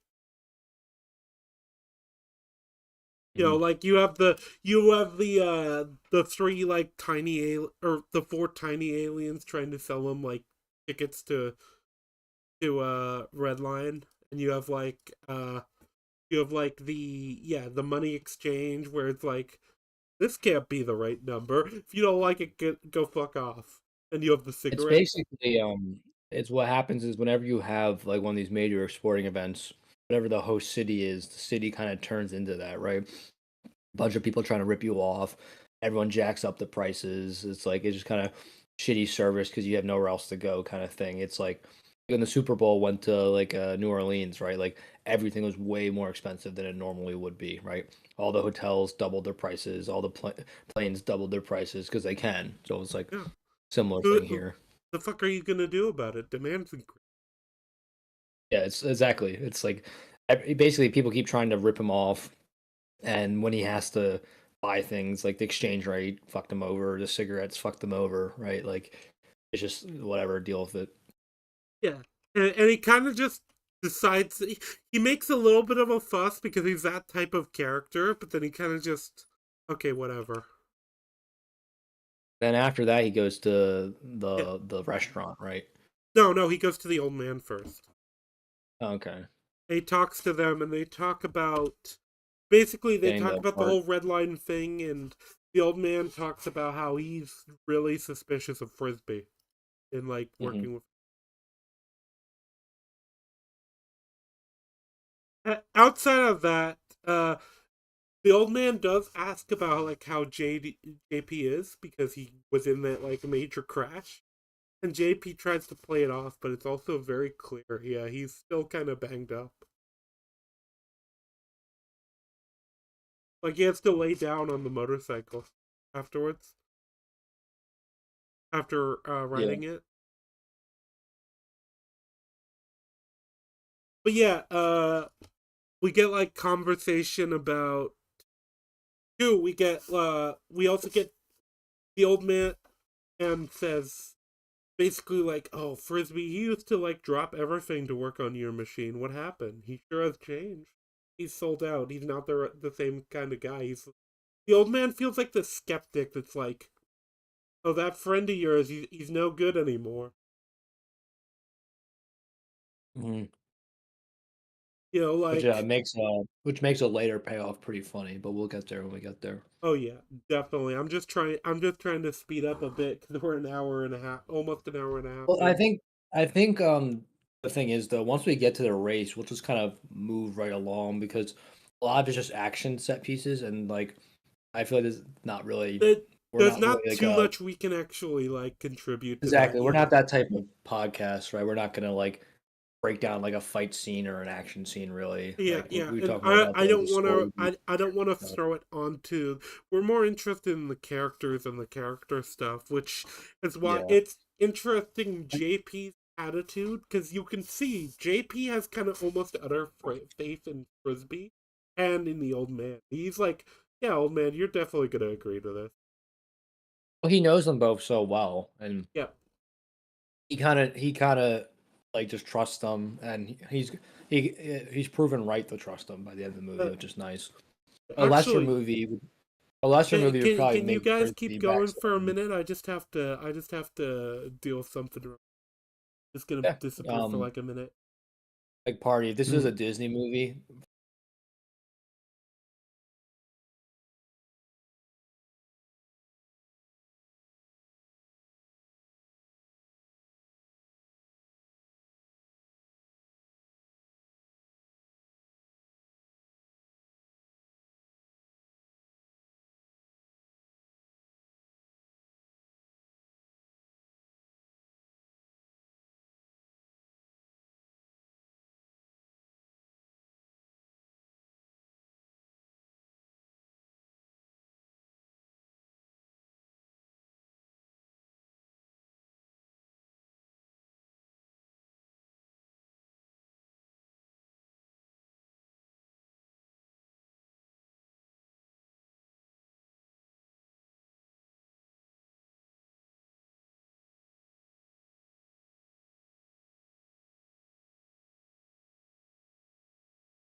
I do. After they I arrive do. on the I know slum what planet. happens next. Oh, hey, Sorry Oh, about that. No, back. I just taking the needed to dog. use the bathroom. Oh, okay. Oh, your dogs are barking at. Oh, yeah, that too. I was also taking the dog out. Imagine you can probably hear him in the background. No, actually. He's just Oh, snoring now. He's one of those dogs that can go from like hyperactive to like asleep in like a minute. So yeah. So anyway, yeah. So we're on the conversation with the old man and JP. JP kind of talk about a lot of, and him kind of talk about a lot of the stuff. This is also where you get the mention of the nitro, him using the nitro twice. It's very clear that the old man doesn't know that about the bomb. It almost feels like part of me wonders if JP doesn't know that the bomb was there. I think it's kind of one of those things. Is like he has a hunch, but he doesn't care to look into it because Yeah, he doesn't it's care like because it he's the doesn't mechanic, matter. I'm the driver. He literally is like, you put whatever you want in the car, I will just drive it. It's kind of like the motto. Yeah, even if Whatever happens, even happens. it's one of those things where me knowing is going to cause more trouble than it's worth. I don't know if anyone else has had this sort of like retrospective on somebody they deal with. I used to have a friend that I kind of this mentality toward where it's like he knowing what he's hiding is actually going to make my life more difficult. I know he's hiding something from me. I know what he's asking about isn't the actual work, but actually what it's about. But do I really want to dig into it?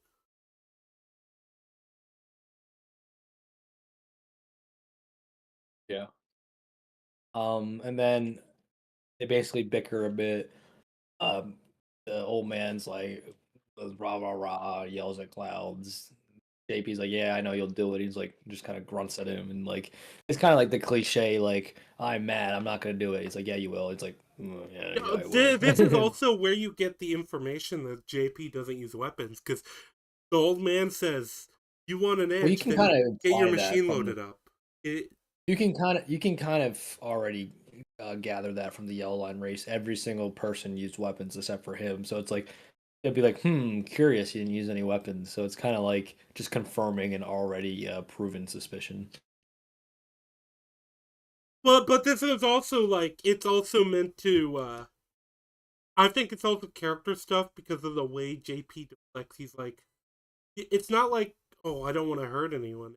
The way he says it is the red line is a race, not a war. And I think he has like an idealistic view of what the race is. He does, and that was shaped by Mob Boss, because that guy Not used to just be a Mob racer. Boss. I think it was also shaped by his childhood dealings with Sonoshi. Well, it was, but the Mob Boss came first. I'm pretty Yep. sure. Yeah, Like, that's he got definitely. into racing because of the Mob Boss, and he met Sonochi through getting into racing. Yeah, And well, so the way Sonoshi says it, it almost comes across as he got into racing, but he was kind of like one of those people always on the sidelines. yeah, because he started off watching his like childhood hero, who was a mob boss before he was a mob boss, back when he was just a racer. I mean, he might have been a crooked racer, like he like would pay people off to lose to him or something. That we don't know much about him before he became the mob boss, but Well, um it's interesting because the impression I got is he was almost more interested as far as the mob boss goes in the actual, more the style, the like style as far as like the aesthetic of racing. You know, because he sees like this mob boss with this like glammed out car, uh, two beautiful women on each arm kind of thing. two beautiful women swaggering around. Oh, Uh, yeah, it's just the glitz and glamour of a celebrity lifestyle. It's like, I mean, it's why some of these guys become professional athletes, right? Like they care more about the prestige of being a professional athlete than the sport itself. Now that's the minority of professional athletes, I would say most of them probably just care about the game. Some of them might just care about the money. That you see that too, but there is definitely players out there who just like the prestige of it, and they couldn't give a shit about the game really. Well, because my view on it was like that's what initially kind of. Well, I was gonna say initially got in, but the dialogue after they got beat up was about them being shit racers. So maybe they were kind of already somewhat into it. That's like what they wanted. So that's what they were like really looking forward to was, The oh, I movie, want the the movie. prestige of being like a pro racer. And then it seems like the Sonoshi flashback is when the actual like passion to go and do this really set in. I disagree. I think the Sonoshi thing is more about him just falling for her determination. I don't think she makes him more impassionate about the sport. I think he just is inspired by her character and wants to like it's like a childhood crush that like spawns into something more because when she asks him why does he do it, he says it's not that deep. I think he really just does just kind of like the general vibes of racing, Yeah. like the thrill of it, the prestige of it. Like I don't think And he it's something really he's good has. at too, right? Yeah, it's something he's good at, right? It's like it's those three things that like your guidance counselor in high school will tell you. It's like get you a job that you like, that'll pay you well, and that you're good at it, right? It's all three of those things for him. Yeah, So and honestly, it doesn't have to be one or the other, you know. It can well, be it like doesn't. highlights. I think It can be I like it think highlights another aspect of it for him.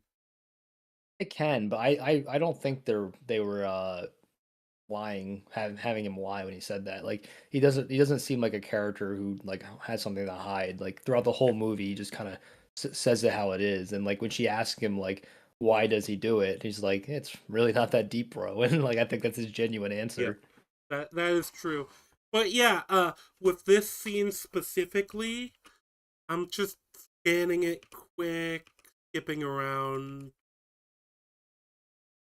Uh, yeah, you I think we get went the over kind of the speculation on general. Frisbee. Frisbee shows up. Yeah, You get the we've done that a banger couple line times. from Frisbee. What was it? It's like, "D- don't ju- don't judge a man just by his character," which I thought it was Yeah, really funny. it is a funny line. And then after this was Oasis, right? The restaurant where you get your Yeah, first like yeah. big meetup with all the JP characters. leaves them to like sort it out, and it's funny because JP's line is just like, "I'll leave it. I'll do my job when the race comes. Uh, so Yeah. then I'll leave it to the professionals." Yeah. And then the restaurant is kind of like you have this in a lot of these racing type movies. You'll have Yeah, kinda like the meet up the night before where you get introduced to the majority of the racers out of the race and, cars, right? and Like it's kind what's of it a called? You ever sports see show story you trope ever in general. see what? Kind of a sports story trope in general. You have like the established like characters that are like rivals or competitors or whatever. You know, you have you have the tournament, and you have like the meetup before the tournament. It Yeah, no, happens in a The lot of that's face definitely down, yeah. yeah, that's in like all sports, you're right, but like specifically, because this the racing movies is its own sub genre of the sports genre, right? Like racing movies are really popular. There's a lot of them. They're not as popular anymore. They were mostly kind of like 50s, 60s, 70s, right? That's when they were at their height. Right? There's all those like the most famous one is Cannonball Run, right? Like that's like I need to they watch all more of those. The only one I've watched is already fully loaded. yeah, so it's a pretty I think a lot like you said Japan's usually kind of behind on the trend, which is why like what's it called Speed Racer came out in the 80s, like late 70s 80s because it was kind Ah, of copying an American trend. What? keep Oh, talking. sorry. I'm just looking something up. Oh, I thought you were I said, did disagreeing. it? I'm actually trying to Uh, remember when Speed Racer came out. well, my parents said they watched it live when they were kids, Uh, so it it was had to be originally the serialized in 1966. yeah, so then it went Yeah, into the the comic came 70s. out in 66. The anime came out When in did 67 to 68. And when did it come to the US? I think that it was. I think it was to find anime in that country. Oh, the television series was very successful. I'm trying to. It doesn't. The Wikipedia doesn't say. I think it was It brought. I came think it came Wikipedia. I over. think the Speed Racer is the anime though. Didn't come to because anime came very slow back then when it came to coming to the U.S. So it wouldn't It came in the surprise me. summer. It came in the summer of '67, and they probably and then they probably did reruns of it from the '70s into Yeah, the because early I've seen '80s. reruns of it. I used to have a tape of it. Well, I mean, they still obviously will do reruns just in general because everything's still on TV. But like, I think like the peak of it's like because it came out in the late '60s, right? And then like it's like kind of I think it hit like its peak popularity in the '70s, and then it kind of by the '80s it kind of faded out because like people were watching like all the cyberpunk anime that was coming out, and then like the Transformers that was inspired Yeah. by it, that kind of stuff. Speed Racer was also just one of like the earliest anime like things. Well, it was the second one to come over after Yeah, Astro Boy.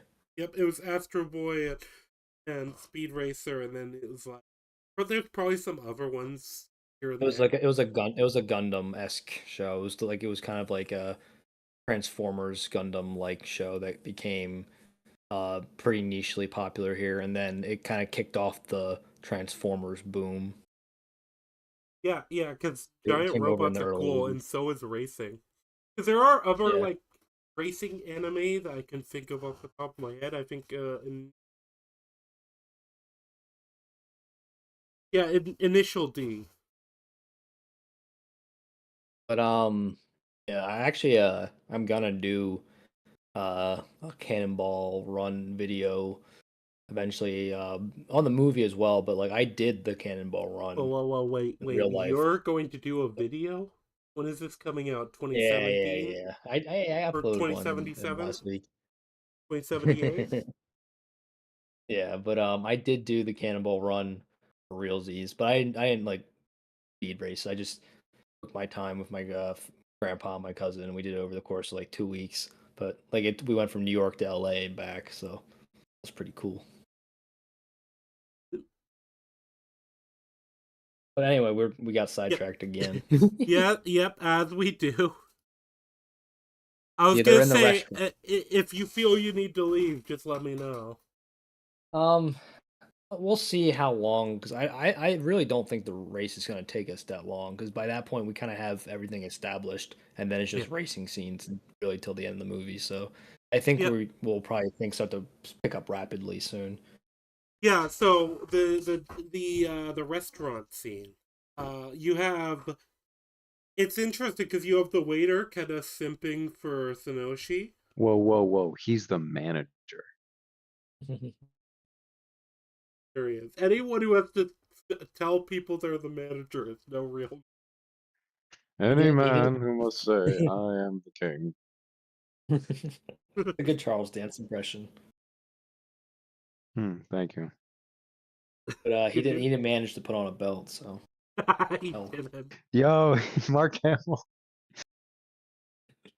No, it's so funny too. He like puts down the food, and then he's simultaneously trying to like hit on Sonoshi, while he's also like yelling at JP for being a bum. And then JP's like, "Okay, fine, I'll fine, I'll find a table," and he just sits at the table. well, he gave JP two reasons to fuck with him. He was hitting on the girl he was trying to hit on, and then he was like insulting him. So he's like, "All Yeah. right, well, you gave me two strikes. I don't even need a strike three. I'm gonna pull your Well, pants down." and he's insulting him in front of the girl he's in. I guess you could double that up for a third strike. It's a combo. It's He's like being kind one, of two, three, needlessly boom. hostile too, especially because, like, yeah, JP is seeing that this guy is being nothing but cordial to her, and then like, but you're being a complete dick to me. I'm not even doing anything. He was a squid person, right? That was kind of like the design. I can I have I kind of have the thing like I always do this so that I can well, one of the funniest things with it though is I'll drop the screenshot in the our group chat, but also I'll put it on screen. He draws the comb for like his pompadour, and the guy the manager guy thinks it's a knife at first. Is like, oh, you want to go? Like he's expecting. It feels like he's being profiled, you know. Mm-hmm. But then, yeah, then the lobster guy, once he pulls his pants and runs down, they have a conversation. It's getting a little romantic. It seems like they're about to kiss, and then they do the meme where some random guy just like interrupts them, like the Oh yeah, cliche, like, no. "Up, it's too early. It's too early for the kiss. We got to say that for the end of the movie." So interruption by silly character, and it's Well, the added it's bonus of it's a interesting lobster too. man. Well, it's I don't about the Yes, kind dude, of they like were like They were centimeters teasing it. faces. Yeah. they were definitely flirting. It was very obvious JP was flirting. And I mean, it's interesting I mean, because Sonoshi is like, oh, I'm not interested, but she's also kind of like he's playing got into it. swagger. He's the unmitigated swagger of a greaser. Oh yeah, no, he has JP is very charming. The two things he has is charm and guts. Yeah. I mean, he's a stereotype of of a greaser. Like they're known for being charismatic and rough and tough, right? Like Yeah, it's kind of it's the same with Yankee in Japan. they're charming meatheads is essentially what they are. Yeah. Well, it's funny because Japan kind of has like a almost a formalization of that in like a weird way with the Yankee gangs.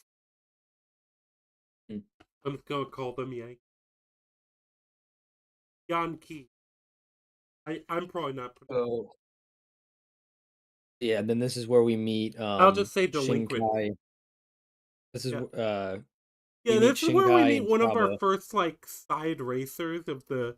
Well, actually, Yeah, he's we the meet lobster guy. several, but Yeah, well, the first one you meet Shinkai, who breaks up the romantic moment where they were probably gonna kiss, and he's like, "Are yeah, you gonna eat that?" yeah, he eats the pasta that seems to be alive. Yeah, it's worm. It's worm pasta. It's like all the noodles are worms. Yep. So yeah, so the he interrupts them, and then he's the is he the racer or and Trava is the sidekick, or is it the other way around? Like which one's the wingman? His sidekick is the one getting beat up by. Yeah, You know, I Trava know, is but getting who beat up actually by him. drives the car? Yeah, yeah, but I who drives the car? can't I don't remember remember. which one drives the car. I think it's a case of. Well, one of them does. I think he drives the car. The only one where they both drive the car, I 'Cause I believe, remember is Trava being the one to yell at what's his name when what's his name joins the race. Shinkai. Yeah.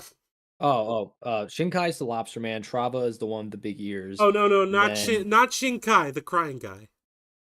yeah, that's Little Daizuna. Yeah, yeah. He's the one who yelled at Daisuna, so I think Shinkai's the one actually driving. Okay. Because the only ones where they both drive is Mikai and Totori because they have a weird vehicle that's like powered by like their feet. Yeah. And it's like a spider But thing. we do also get the implication that Shinkai and Trava.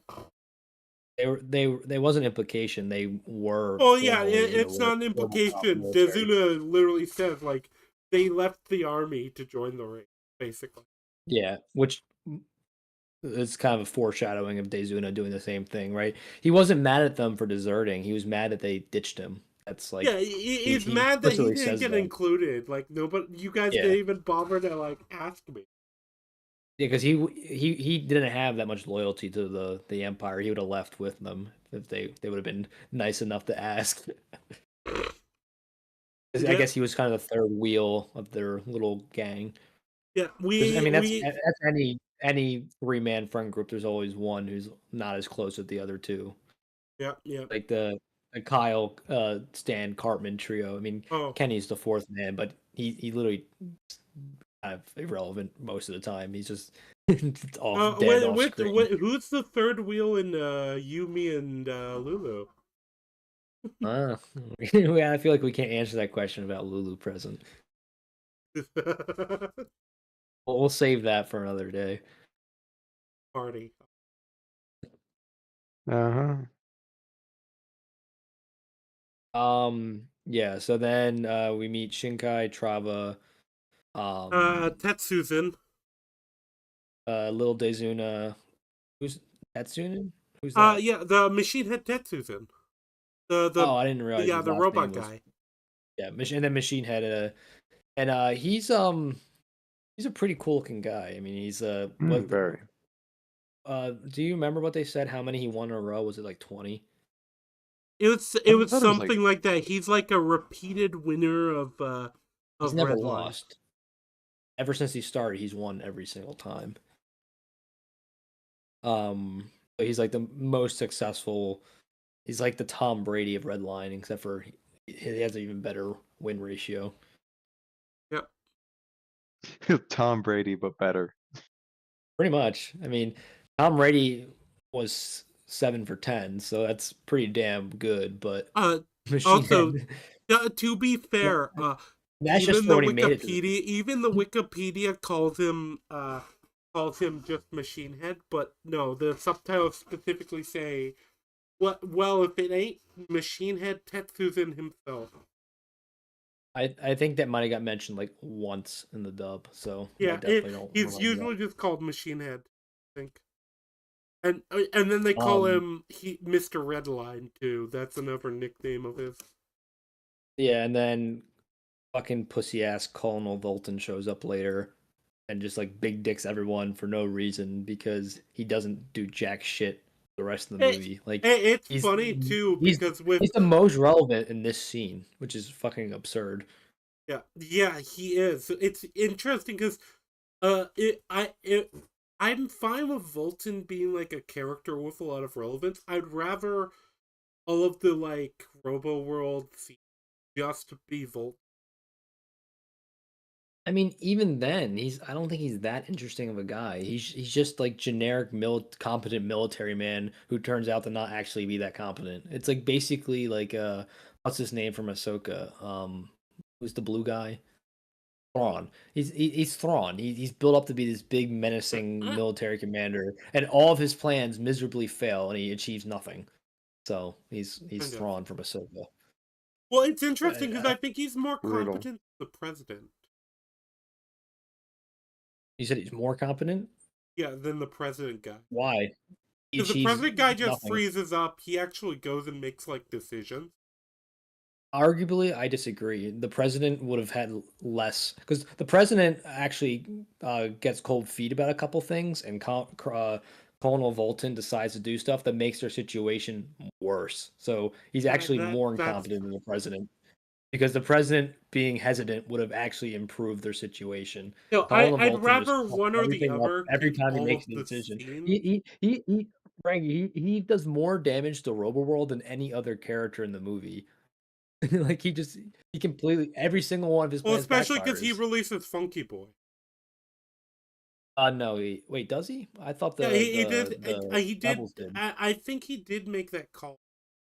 Oh, you're right. So there you go. It's even worse. So yeah, Yeah, and he's a moron that no, the destroyed their funny entire thing is military. the president made the call to do the super disintegration cannon, and that actually had more of an effect on the Red Line racers than anything Volton does.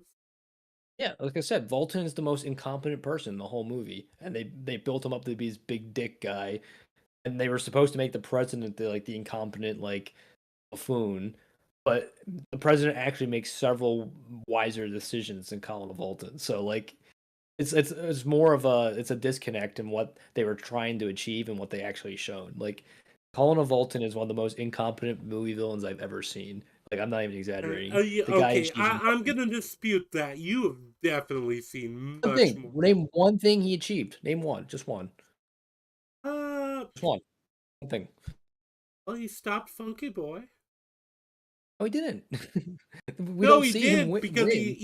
No, he he just integrated with tackles that it. other thing and had the kaiju battle. We don't even see the outcome of that, so you can't say conclusively that he did. He just cuts away, and we Oh never see what shit, you're happens. right. Yeah, he achieves nothing in the film. you can maybe assume that he won Well, you because know he what? was like that He big squid smashed up monster. that one bar. That's an achievement. Oh boy. And I think if he actually would have pressed Machine Head, I think Machine Head would have whooped him. So I really don't think. I actually agree with you there. Machine Head comes across as just like the quiet badass kind of when it comes to like that encounter. Dude, he in one move like destroyed the entire restaurant. Like I'd have actually rather a lot of the world just go to Machine Head. I think the movie Oh, would have been much easily. better if they focused Machine Head as the primary antagonist instead of all the fucking retards in the council room. Like Yeah, if you make Machine Head like the big menacing villain rather than just kind of like another racer who's just really good, like you could have had a lot more out of the movie if he was kind of like this ruthless racer because they hint at that he's like this ruthless yeah. racer who I do was anything gonna to say win, but he doesn't do anything that extreme in the movie. So it's kind the of like it felt finale like kind of a almost waste. sets him up that way. Like the finale almost sets him up as like super prideful, but it's like we didn't. I don't feel like we got enough of him. No, because we It spent might just so be much because I time really on the like this Robo World character. retards. The Yeah, Robo World retards are the worst part of the movie. They get like half an hour of like they get like a third of the runtime, and they achieve nothing of like note. yeah. They're It just there certainly to loot. feels like it. I think I'd almost rather most of the Robo World scenes get split up between Dezuna and Pinhead. Izuna, it's the only one who actually has a arc and actually is like interesting. Like I Yep. do like Izuna. He's a fun character. But the That entire rest of the military council is just a bunch of retards that make decisions that ultimately don't matter because every time that you think it's going to affect the plot, it gets reversed in like 10 seconds or cock blocked. So it's like, to what was the be point? fair, some other decisions do actively create an obstacles, Not but I feel really. like we didn't need the scenes with them. You know? Also, what obstacles? Not a single racer dies, and they don't really have to Well, try that hard to get hindrance around more them. than an obstacle. Like you know what I mean. Like it does like create a problems that the racers have to deal with, like the fighters I do. think here's an But alternative script you can do with this. well, You just okay, make wait, it so Iron. I that they think you're pick this. misunderstanding. I agree with you. We didn't actually need the Robo World for that because they already had the declaration. We're gonna shoot at you guys if you come to our world. Well, no, but my point is you don't need that either. You could have achieved the same thing just saying we built this like super death arena to make the drive ratings up, and then you don't now you don't have to do any world building because the world building was kind of shit anyway. So you just basically have it in the super death arena where they get shot at. The two racers say like I ain't dying for this, and then you just put these people in. Like I like a lot the rest of the world building that's in this universe. It's just I think Robo World itself is pretty fucking lame. I so I disagree because I feel like the idea of it is literally a case of like, yeah, we chose one of the most dangerous locations for Redline because obviously that's what we're gonna do. This is like a high stakes sport, and yeah, we don't care if they don't agree to it. The thing is, right, that like they didn't do anything interesting with that. So like if you could have just focused a lot more on the racers themselves and just have it be in a super death arena that Yep. Redline built. It's like a brand new death arena to drive up ratings. And that's why the two racers drop out because of that. And like I said, I don't think it was a bad Uh, idea, but since they yeah, didn't do anything interesting, like it's because it came at the expense of the racers, is my point. It's yeah, like no. I agree with you that that's the problem. I just disagree with you with the solution. Because yeah, if Party. What do you think? Because I'd rather them just have like the one scene with Overworld being like, yeah, we're not gonna accept this. We have like military secrets on this planet. They cut out all the like military council scene, which is like half. Either cut them out or reduce them significantly. Yeah. Yeah, And they give that time to Machine Head because literally he's the everyone most else. relevant. yeah. I mean, like all of the racers are really interesting, and we don't get nearly enough time with most of them. Yep. They're Um, either more interesting or less not interesting. Maybe Yep. is another way to put it. yeah, because um, Like they have more I mean, potential. yeah, because Like I don't think you can do much with the Supergrass rate. Those the two chicks. um, With yes, you what's can. it's you Yes, you can. could well, I mean, You haven't seen Cannonball Run. There's two characters exactly like that in Cannonball Run, and they do a lot of interesting things with them. So I'm gonna disagree You with you know, there. that might be. I was gonna say something to review on your channel, but you don't do streams, so I don't know. No, I'll eventually make us watch Cannonball Run. It's basically the less stylistic movie than this for sure, but it's a much better racing movie. I was gonna Because they say if actually you want to do you want to do doing of it and then maybe like short snippets. That might be like snippets of Mahler's done that before with like snippets of conversation. Eh, I'd rather just review it for our podcast eventually. Oh, that I'd Um, be fun with that too. Yeah, stream for a podcast. But yeah, but yeah, either way, either, either I way, think like this movie was a lot more um stylistic, right? But I think the better movie is Cannonball Run because like it fleshes out the characters a lot more and it actually like focuses mostly on the racing. Like 95% of the movie is racing, whereas like and all the stuff they do during the race, whereas this is just like random bullshit go for half the time, which distracts I think from the more interesting things that could have uh, I or think there's a lot of the.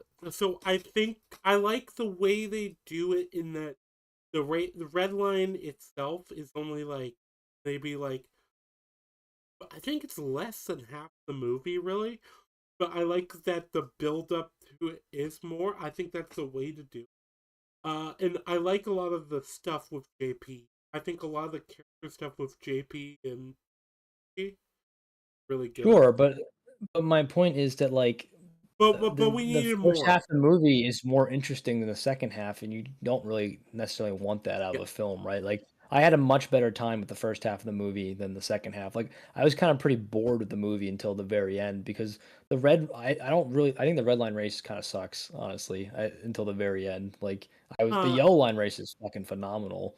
But like it's just so much just crap of all the military council scenes and just random bullshit that I have no no. idea what the fuck is happening. Like, it's Uh, just like there's it's too much, man. I think we Like, disagree on the red line race, but I do agree on the military count. because I just think I would have liked it to be more of a race, right? Like, there's not enough of Yeah. I the think there's a racers bit too screwing each other much. I over. think it's fair to say there's a bit too much emphasis on like the military countermeasures It's versus over. the It's overwhelming, versus in the my stuff the opinion. Like, racers are doing. it's like upon a first watch, I didn't really mind it because it's just like I had no idea what the hell was gonna happen next, and that's kind of exciting in its own right. But like, the reflection upon it made me realize how much I actually don't like it. Like, the more I talk about it, the more I find myself like getting annoyed of like the wasted potential kind of thing. You know what I mean? Oh, fair. I still like the movie, but I Oh, I agree do with you. too. There's a lot of meandering with the, I like I said, I the just think military this movie council doesn't have a scenes. I lot of think is rewatch value, which is I think unfortunate because I think once you know what's gonna happen, I mean obviously this just to see the animation again is worth a rewatch, but the story itself I don't think has a lot of rewatch value is my point. yeah. Uh, I think just agree to disagree there, but either way, we That's should fine. probably continue. Yeah. So Machine Head shows up. He kind of squares up with Bezuna. They that's when and just after Dezuna just strikes him with nothing happening a few times. That's when like the military shows up. We get Voltan posturing at them. I think Fulton could have been interesting, but I kind of agree with you. In retrospect, he's kind of used. So I mean like it's like he seems to be like, oh, here we go, this guy's gonna be sick. Like he has a banger introduction, and then that's it. He's useless the rest of the movie. Like I'm like, oh, okay, that was a cock tease. I, I did make the joke in our watch party that, aha, Robo World has done their due diligence. We have brought in our own pompadour to deal with your pompadour. But yeah, he's Grand Admiral Thrawn. That's all he is. He's Uh, like he's always like, aha, we have the upper hand, and then this is At all least he going doesn't have according. a beer gut. that True. is true. He doesn't. He just has a He has, a, he, pompadour, has an, and his pompadour is made out he has of an metal. edge. He has an edge lord helmet though. No, A no, little it's a bit, yeah. pompadour. He's got he He's has like the a mask. visor. Yeah. Yeah. No, I was entirely convinced it was supposed to be a pompadour with his. No, it's a helmet. No, but it's It's supposed a to Well, look yeah, like so that. helmet. but Yeah, Yeah, it's a helmet pompadour, but it's still a helmet. yeah, yeah. You know what I mean. My joke still stands that we brought in our own pompadour because you guys had a pompadour. We can't be. Our power levels are the same. Global World still gets rolled. Yeah. And Uh, then that's kind of he gets JP gets knocked out, yep, and then he wakes up and he drives Sonochi home. yeah, yeah. And it's interesting because this is also Sonoshi just kind of like, "Is your head okay?" He says, "Yeah," but then like he also like cringes, so it's like I like JP. He's very relatable. He's like Yeah. that guy. Oh, one thing we forgot to mention is little Dezuna gets stronger the more he cries. That's a Yeah, fun little quirk. does. I love. Yeah, so then they flirt a bit. They hint at some their backstories.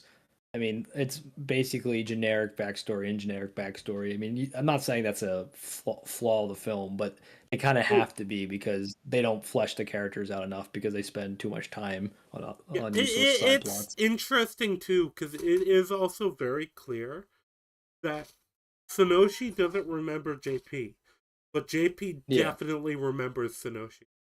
I mean, that's a very relatable thing. It's like the boy has a crush on the girl next door, but the girl next door doesn't really pay the boy any mind until later in life. Like, that's like a pretty worn out trope as well. It's not a bad trope, but it's been used on a lot of stuff. Yeah. It's like the oh, you didn't notice me, but I was here the whole time kind of thing.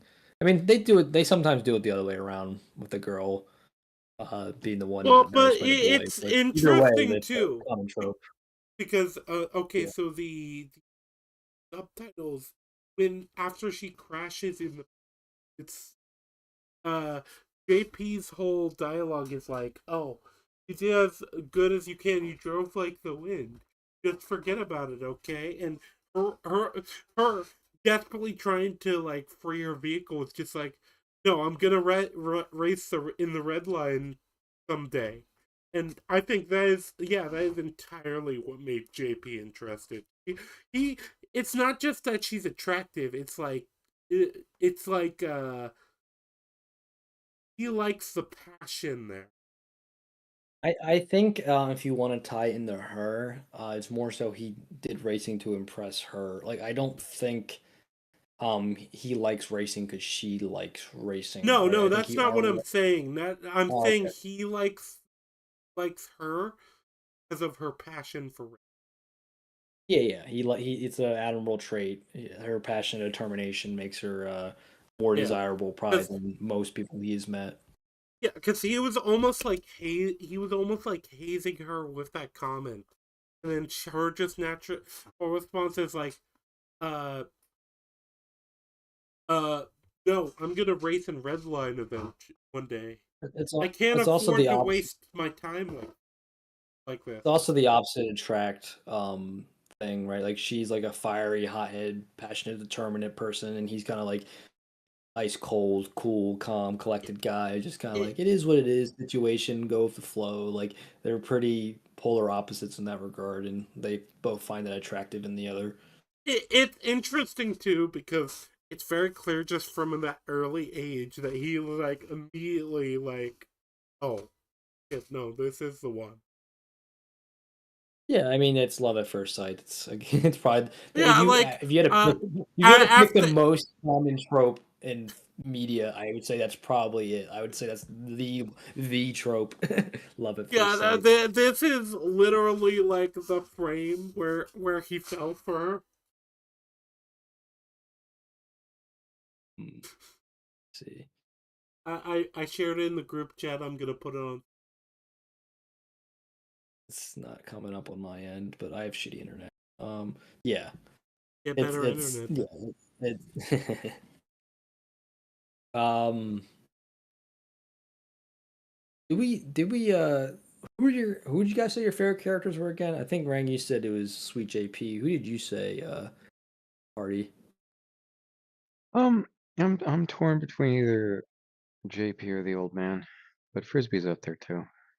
Yeah, they're all good picks. Those three are really good. I think for me, it's like between Sonoshi and JP. I think Sonoshi's a really good character. She's just I somebody mean, who knows her dream and like is pursuing it.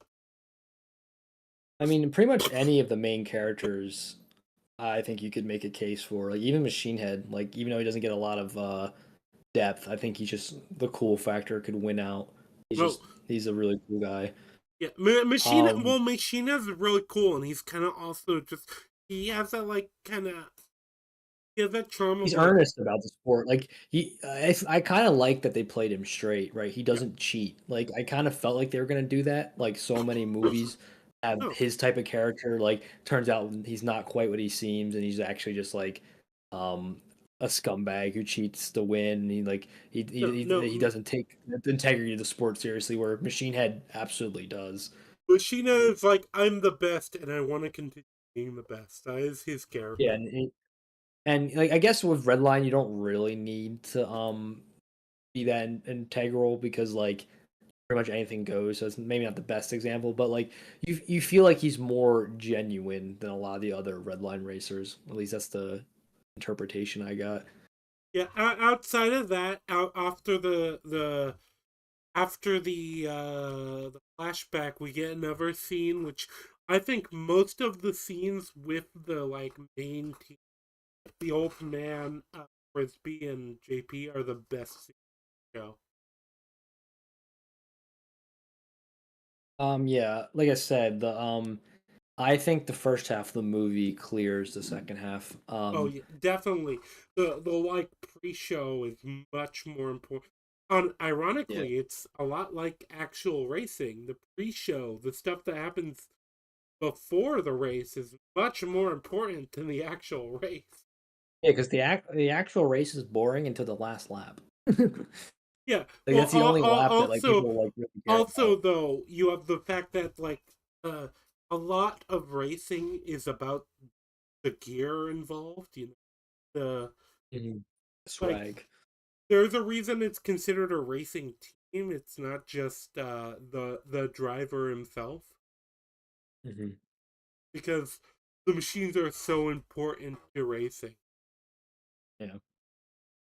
Uh, But but then yeah, uh does anything else really happen uh, before they just kind of they flirt some more conversations with his team. A lot of they're fun conversations, but I don't think there's a lot of new ground traveled. I think it's kind of a I think reiterating the of the same biggest like points. character important stuff is like JP continues to believe in Frisbee, and then you get like more of the background stuff that we've Plus, I'm kind of saying it's stuff we already touched about because we've the thing yeah is that yeah like we've gone up and we more went with more in that. depth of when it got brought up before. So I'm saying I don't think there's really a lot of new ground to cover in the next couple scenes, right? Just kind of Not really. reiterating made, yeah. So Yeah then that pretty much takes us to the race, right? yeah Pretty much. kind of we get introductions to a few other racers. I guess we can just that'd be a good time to just go over them all now, right? Yeah, yeah. I Yeah. think it's a good time to get over. We have like Machine Head. He is like the guy who's been in all the race. He is like your ace as far He's the as goat. He's the goat of the sport. He's the Tom Brady of racing.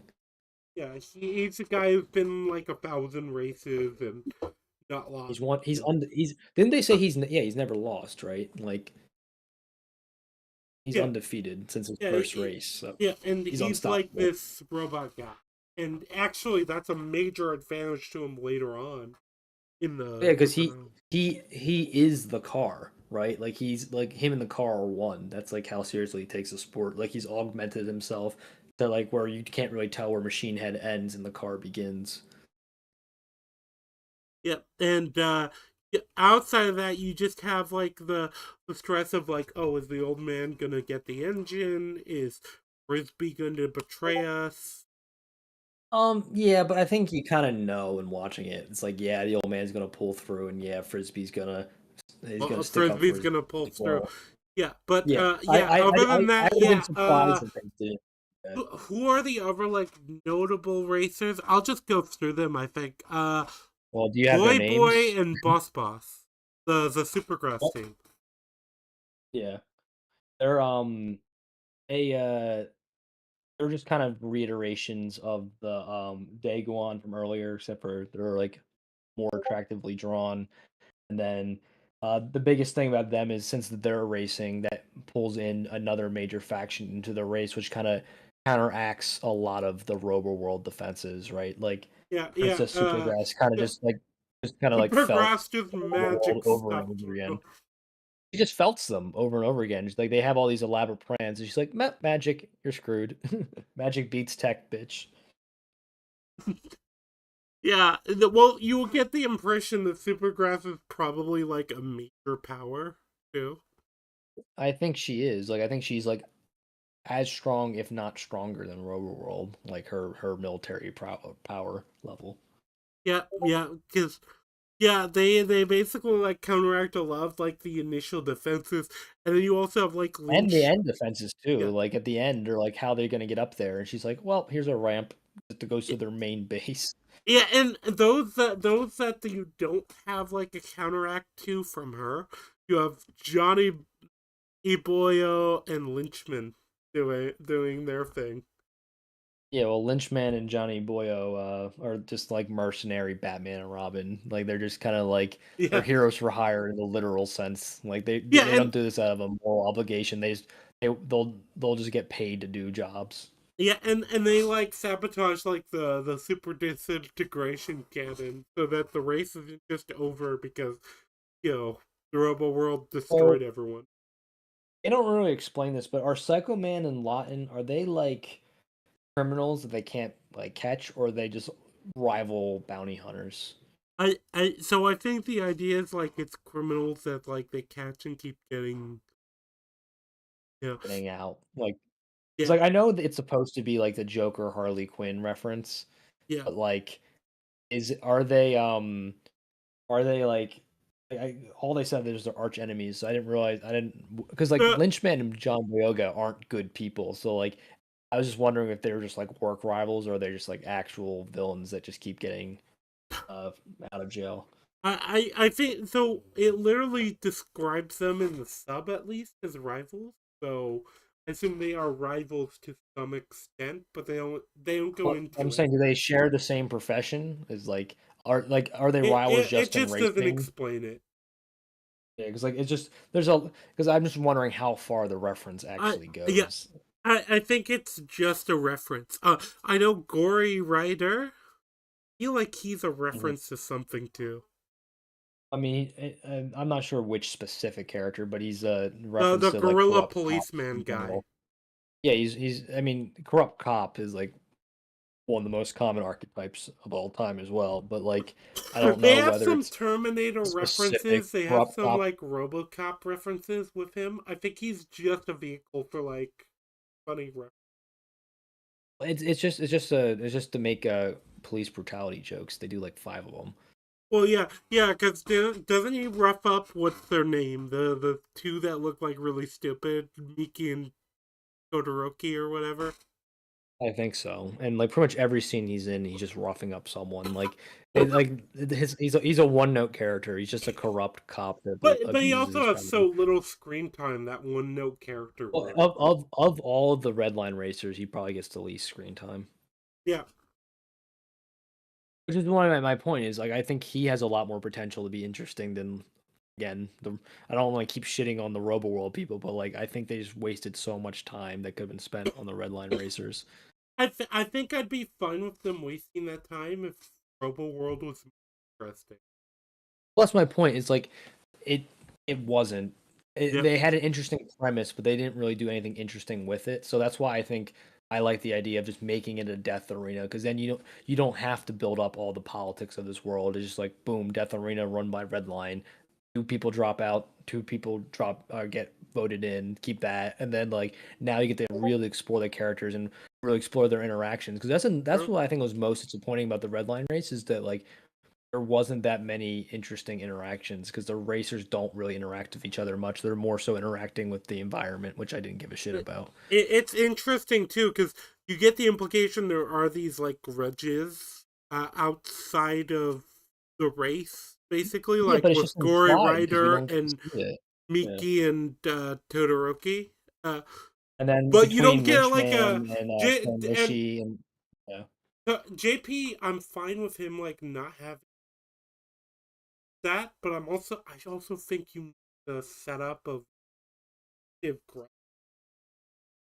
Yeah, I think like a childhood bully that's in the race, like the guy who like bullied him back on his home world, like bullied him in Frisbee, which also could have given more character to Frisbee, right? Like we know how he said I just want to see him win one. Wouldn't it have been cool if the guy who's in second, because Machine Head would have been in first, obviously, but the guy in second was his rival, their childhood bully, right? And he wants to see him get back at their bully, right? That Yeah, like just like or there's it's a little bit more to the like he just wants to see him win one, which is fine. It's good enough as it is, but like having him like beat someone they dislike vehemently for personal reasons kind of adds a little bit more oomph to it.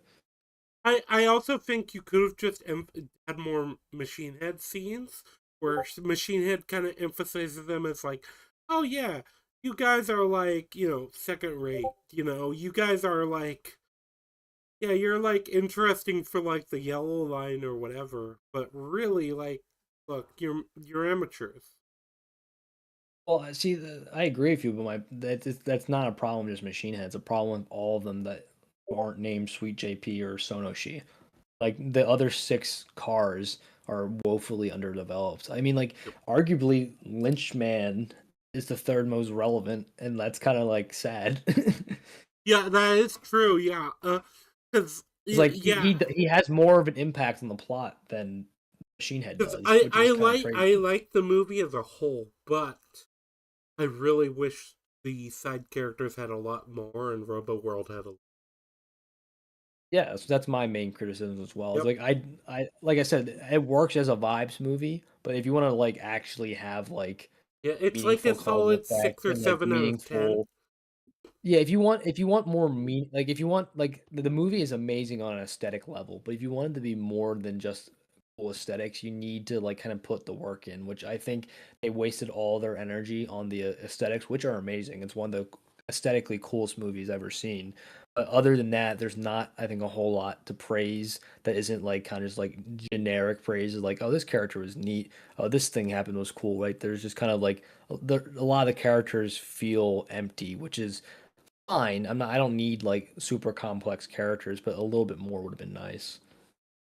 So is there any of the other teams we want to go over I specifically? mean, I can mention all of them, but like I said, they're all kind of one note. How about you just run through them quickly, and then we'll just get into like the race, what we can like talk about there Yeah. So briefly, and Traveling then Shinkai I and think after that it's just about the characters. yeah, well, I mean, I think we can kind of wrap it up. I think in like the next 20 minutes or so. Yeah, that's what I Yeah, mean. I think it's yeah. because uh I think I think all of us agree this is like a really good movie to like go and watch. There's a lot of like cool references, a lot of cool animation, a lot of cool action. But the problem with it is The a lot of the story is side pretty characters are basic just bitch. yeah, a lot of the side characters are just left in the dust as like the Yeah, because main characters race forward. I here's wanted the to thing. push them out. I'm fine with static characters. I'm even fine with one note characters to a degree. Like I don't think all eight racers need to be like super Yeah. fleshed out, right? But like the fact that only 2 are fleshed out of 8 is not enough. You need at least half. You So you need at least Machine Head to be out. well, and I still think you need a fourth element. Like I said, a childhood bully rival would have filled that. Or if you want to make Lynchman more prominent, that could have worked too. But like you need I actually think the way, given the way that, given like our boy JP's like situation, and given his, I think Gory Rider could have actually been a more major element. oh yeah, all of them could. They're No, all no, but they're you all know, yeah. Gory Rider's like a corrupt cop. JP is JP's like served time. You have like the fact, just the kind of, I don't want to sound weirdly political, but the class conflict thing of it, I the mafia element of it, like Gory Rider could have been a really good foil. Yeah, you could have. Yeah, kind of like it's like they both broke the law, but uh one is like an active perpetuant of the system where the other was just kind of trying to make his way kind of thing. Yeah. Yeah, But but yeah, so the characters are Trav and Shinkai, which they're really fun in the bar, but they don't do anything after. So well, they um they kind of just antagonize Dezuna. yeah, but I mean that's they have like one maybe 2 scenes of that, and Yeah, like it's they're a they're neat little they're very payoff. one note in that regard. Yeah, and it's a neat little payoff for little Dazuna joins the race, but then I don't once he joins the race, I don't even think you really see him again other than like a single frame or two. So it's a neat payoff, but it doesn't really Yep. matter much. Then you have Gory Rider, like you said, you could have made him an interesting foil. He doesn't really do much. I think he has the least screen time of all the racers. You have Miki and Totodile, who they're funny, but they again don't They really they they have like the do much. second least screen time of Yeah. the racers. All they really do is curse a lot and yell. That's kind of their Yeah, whole shtick. Then you have the Super Boins, which are really just kind of the they're the showcase fan people were service asking of more. the of Yeah, they're they're the fan fan. service and they're showcasing important plot point of like the magic of Supergrass because I think they do use it at one point, even though they said they wouldn't, right? They like Yeah, yeah. fight. They have the robot where they're both in the titties of. Yeah, and then they like use magic on one of the nameless officers. Had a couple lines. It might Yeah. have killed him. That might have been like one of the only like deaths in the movie. Um, it seemed like he died. I don't really remember. I'm like Um, looking over like the Wikipedia summary of character names. Also, did you know that JP's actual name is Joshua Punkhead? Yeah, I'm glad they called him JP. oh, that's actually terrible. What do you think of that party, Joshua Punkhead? I mean, it's not great. JP, I definitely know why he goes by JP. His last. Can you imagine your last name being Punkhead? Yeah, unless Wikipedia is just wrong. I hope Wikipedia is just wrong, but I I'm just glad they just call him JP. Yeah, and then it's just Sweet JP, Sonashi, Machine Head, and Yeah. Lynchman are the No, other ones. So that's all 8, I think. look at the Wikipedia chart for the cast. I'm actually like super annoyed that we don't add so many of like the cast for the series are just like in name only, basically. Like you barely get much of them. You get like one or two scenes for most of them. So then the race plays out. A lot of random bullshit goes. Funky Boy gets released. Funky Boy gets destroyed. Funky Boy comes back. Funky Boy gets tackled by Colin and Volton, who's now a kaiju. Um, Secretary Titan, Mr. President are just kind of commenting as it goes along. Their plans don't really result in anything, but at least their ideas usually backfire less than Colin and Volton. So, I mean, it's a competition of who's the most incompetent. And no one really wins. And then You get a bunch of random shit happens until you get to the end of the race where it's Sweet JP and Sonashi are now in the same car because her car got destroyed by the laser weapon that tried to kill Yeah, Funky Boy, right? the disintegration cannon that gets disabled originally by By Lynchman Lynchman during and the Johnny Boyle. Yeah. which During the phase. I kind of like that Redline because they have like such like strong characters. They are including like they're using the talent they have at their disposal to Well, like they talk about how much like ridiculous amounts of money is behind this organization, that they're basically a world power yeah themselves. It's like FIFA, right? Like FIFA has more money than some countries. yeah. Well, the way they explain it is it's literally enough money to buy like several. Yeah. So, and that's just the amount of money being wagered on the thing. Like the action organization has probably got more money than that. Yeah, Um, especially if they like run ads or something like that. yeah. I mean, it's like it's What was it? basically We imagine the get World Cup on actual steroids. information. What 85. makes them think they can race on Robo World? They have over 5 million power in Rise of Kingdoms. Jesus Christ! Not Oh sponsored. boy. Not sponsored. Raid Not Shadow by Legends. that app. Yeah, no. No, not sponsored by Franklin them works for either. I wouldn't Raid accept Shadow this. Legends. I'm I sponsored by wouldn't accept Bloodlines a Heroes of sponsorship for Olympus. them. Play a half decent I'm gotcha sponsored game. by BetterHelp. Oh Jesus, no! We're not sponsored by them either. If you I, use those, we yeah, promise it's if not a you use robot any of those therapist. services, you're started. Can I introduce you to Honey? It totally won't blow up in your face. There's this Jeez. new app called Candid. Gee. Now, party. You're just tapping into the old lore. uh, I but don't yeah, even so think Iron knows about the candid thing. We'll have to tell him about it later, probably. yeah, to tell me that Some later. a good story for another time. I'm like vaguely like recalling something like that happening. I've heard that before, but I don't know much. Yeah, That's But fine. yeah, but so as get far back on as the track race is goes, yeah, you get the flashbacks about Frisbee, JP, Sonoshi being Sonoshi from the and same world. Bosanuki. Yeah, like you kind of get I mean most it's kind of funny that most of the most meaningful stuff in this film happens through flashbacks, which I typically wouldn't suggest you do, but I think it works pretty cleanly in this movie. Oh Like I yeah, don't think it like really I think it just kind of it flows well, which usually it doesn't. So it's kind of props in the movie for being able to make it work. yeah. Um It's something where I think it prevent the way the movie is done kind of prevents it from ever being past like a 7 out of 10. But I think that the movie is a pretty solid like 6 to 7. Well, yeah, like I said, it's. I mean, people.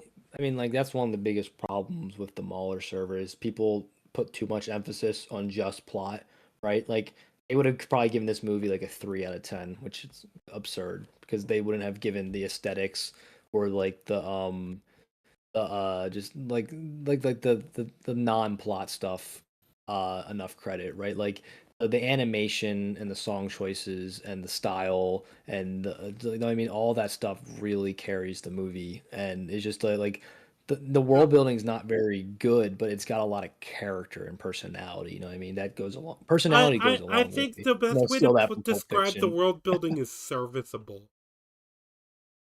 Yeah, but I'm saying it's like that's what I'm trying to tell you. Like the world building from like a writing standpoint is not very good, but like the style of all the world building is really cool, right? Like all the aliens got really unique looks to them. Like there's the technology, the clothing, right? It's all got a cool style. Like this, like I said, the aesthetics of Yeah, this movie are yeah, just and something else. uh, It's like I said, one of the coolest aesthetic films I've ever seen. I'm not exaggerating. yeah. I won't go too much into that, but I even then I think a lot of the what we get is enough to pass as far as like so as far as the world building goes and like what we get as far when that comes to that I think is fine. I think Robo World is the biggest problem. Yeah, the Robo World government sucks ass, and like obviously, yeah, fascism sucks, boo, whatever. But like just the characters that run it are like just Yeah, not that yeah, interesting. Like, yeah. know what we really needed, Party? What's the guy's name from Part Mm, Two and Joe? which, Uh, oh, the Stroheim? Yeah, like a Stroheim type character Oh, would have totally. fucking rocked in this movie. He would have fit right in, and it would have been fucking perfect. I was hoping Colin Volton would kind of be like a Stroheim character, but nah, he doesn't rock nearly as They should hard. have had like the Robo World just say, "Fuck it, we're gonna have one of our guys race and just deck him out with Yeah, the most that would have been weapons and really just cool. fuck you That would guys have been up." like, yeah, like they could have what they that's a great idea actually. They could have done something like if our guy wins the race, like you can like they get something out of it, right? Like Redline has to like disband or like they get the Redline home like something. No, I mean like add more stake to the race. So that could have been that like another element this film needed where they have like Colin Volton could have been one of the racers, and that would have been fucking sick. And like he'd been trying to win for like the glory of Robo World, and like if he wins, it's like drastic consequences for like the makeup of the universe, right? Like they already do like silly over the top stuff in this movie anyway. Why not have a race to decide the geopolitics of the universe? Like that would have been sick. It could have even been like a case of Robo World and like Supergrass. Supergrass has like their own political faction involved. And in fact, the princess of Supergrass is involved in the race, typically to ensure it.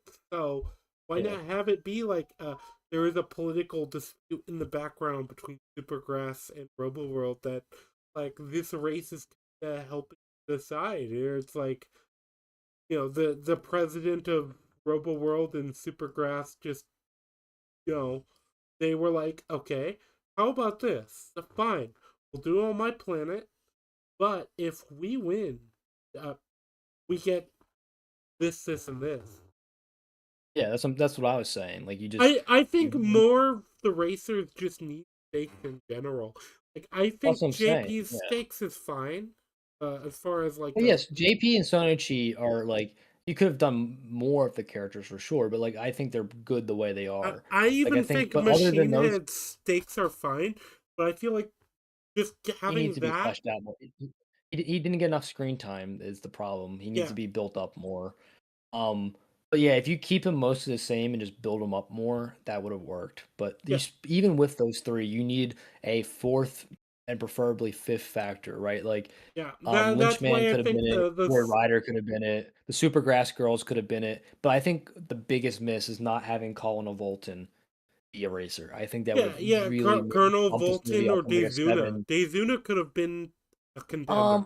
I think he could have just entered just as like another No, racer no, for no. Roboworld, but he's just doing it just because he wants to get back at the people who like left him behind. But I think Colin Volton being like the guy to try and win it for the glory of Roboworld and gain more planets to their system or whatever, right? Maybe like they could take Supergrass under like their control or something like that if they win. But like Colin Volton like being one of the final four racers with Machine Head, Sonoshi, and Sweet JP could have been like pretty cool.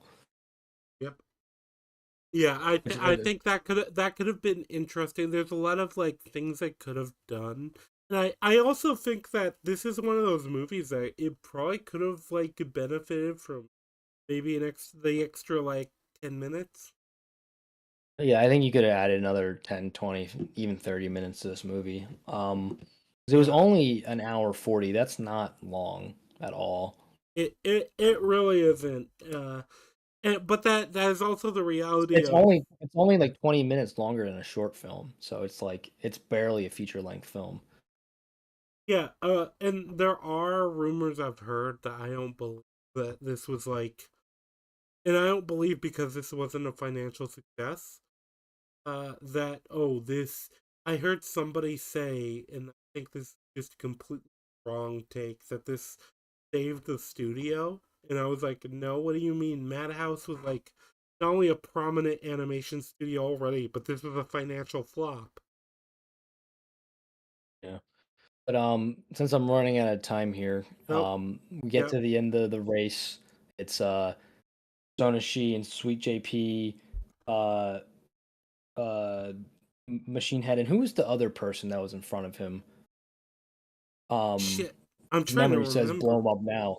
Was it Lynchman? It might have been Lynchman. Um, Whoever the other racer was besides Machine Head who was in front of him doesn't really matter. But he was in third, and then the boss Anuki tells Frisbee to blow him up. He's like, "All right, here's your money. It's double what you normally get because it's Redline. They made more money." And he's like, "I just want to see him just get first, even just for like a second." And he's like, "Why does it matter? You're gonna blow him up anyway." He's just like, "Just let him get there, just this once." And he's like, "Are you gonna make us make you do it?" And he's like, "You're gonna have to kill me or something." And this is like him like making up his mind that he's Yeah. not gonna press the trigger. And then they're about to literally execute him. And then Party's favorite character, Old Man Megoro, just bursts Fuck through yeah. the fucking wall and just shoots everyone in the head. Yeah, Just like he complete comes in badass with like moment. with like it's funny. He comes in with the double-barreled shotgun basically, It and just just blows fucking everyone's blows heads it. off. Breaks Dude, it's through the fucking sick. wall I using didn't. That was the using most unexpected JP's part of the whole movie. I motorcycle did not essentially. see that coming at all. It just like I was like, "Fuck yeah, that was sick!" Like, oh, dude, that I love that. That was one of my favorite scenes in the whole movie because it was so unexpected. They did set up with him noticing the bomb, sort of. I mean, it wasn't a huge setup, but like it was enough. And then he shows up and just kicks ass. And then he's like, "You know what? I'm gonna get drunk now." I was gonna It's say, bro like, gets But fucked up on it's sake. funny too yeah, because he basically you have him kind of making up with Frisbee, but also kind of being yeah. like, "Look, kid, you got in with I, like this bullshit crowd.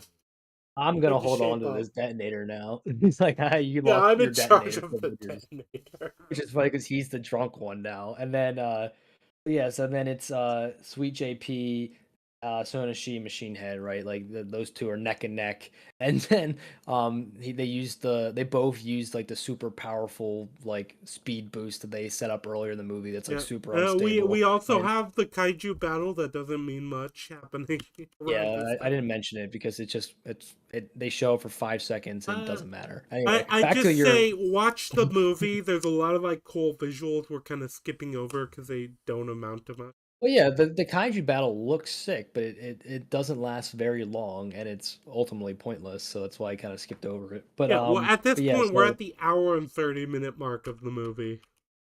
yeah, it's the very end. So yeah, so Sweet JP, Machine Head, they're going neck and neck. They both use Oh, the super boost.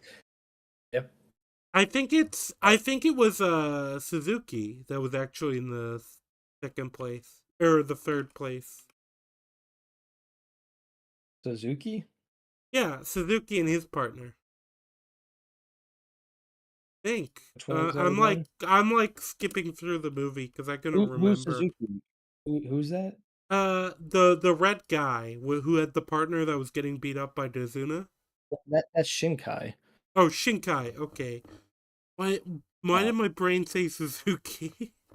I don't know. Oh, that's So I'm like, because it's that's a just car brand. That's why. okay. That's just not someone I recognize. But anyway, but yeah. So they're going neck and neck. They both use the super boost.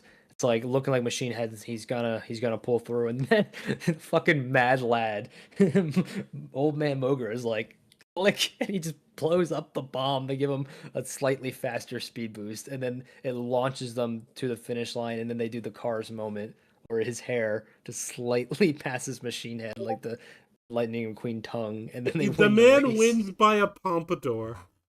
Yeah, he wins by a pompadour, and then they he gets the girl, they kiss, and then it says love, and that's the movie. The other thing I like is Yeah. behind Machine Head and JP.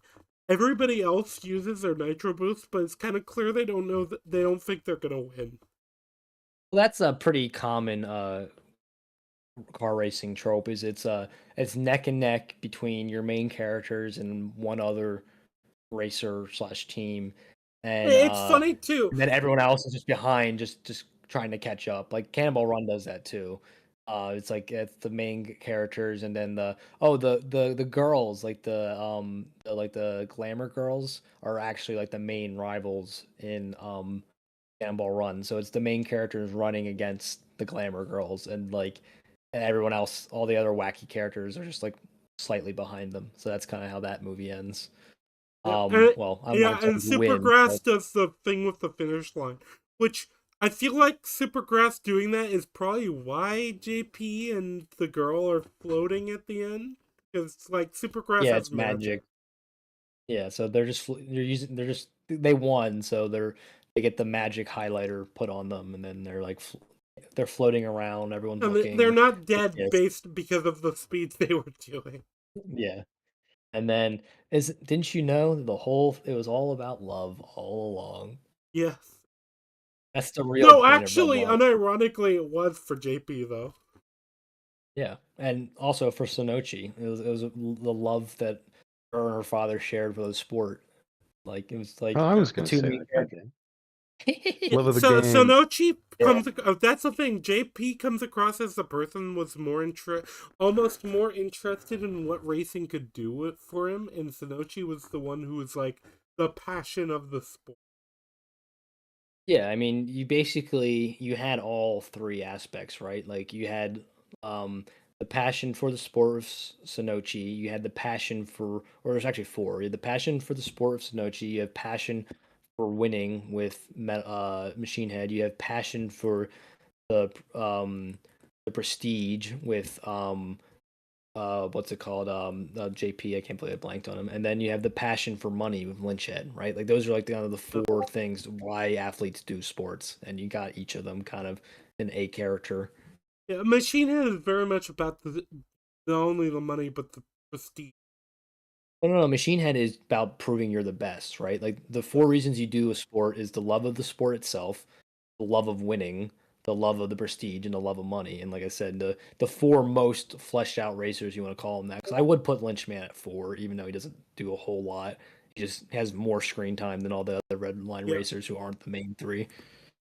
it's just like I said, I love the movie. It's just a shame that so many of the side characters don't get more. Like I said, Lynchman is arguably the fourth most important, and he really only has one major scene. Yep. And it's not even part of the race. But yeah. But Um, yeah, yeah, that was, but yeah, our boy wins by a pompadour, and that's kind of, and then and he you gets a kind of girl have, and yeah, the sort of gets the like love sunset ending. Yeah. scene, and I think that's like the end of the plot. Is there anything you want to add, Marty, to like what your thoughts or whatever?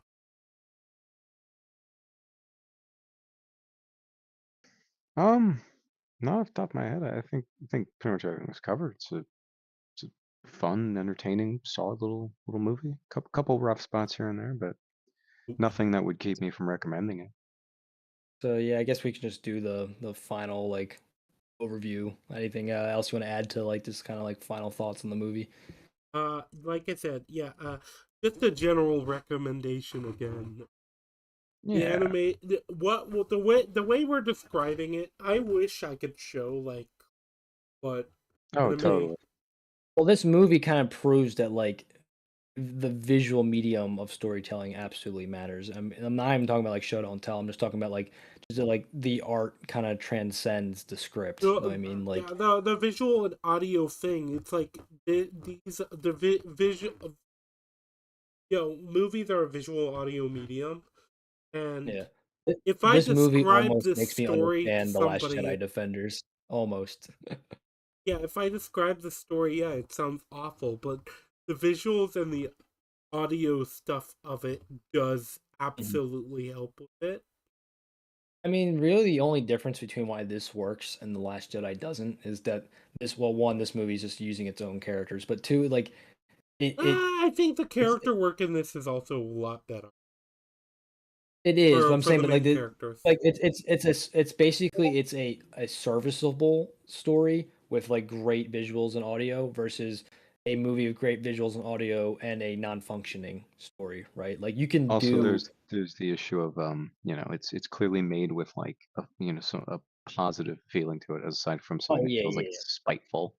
yes, yes, that's another aspect that absolutely makes a difference is that you can see that there was like kind of a genuine love and care put into this movie versus the other one is it definitely felt more of like it was kind of like it had it just wanted to tear Star Wars down because it had a bone to pick with it, and it's like, look at this silly franchise. I'm so much more nuanced and complex and Well, I am prestigious. very It's Star mature. Wars is beneath me. I, Yeah, it's like Star Wars is beneath me. I'm going to improve it. Like that's I the attitude Ryan Johnson had.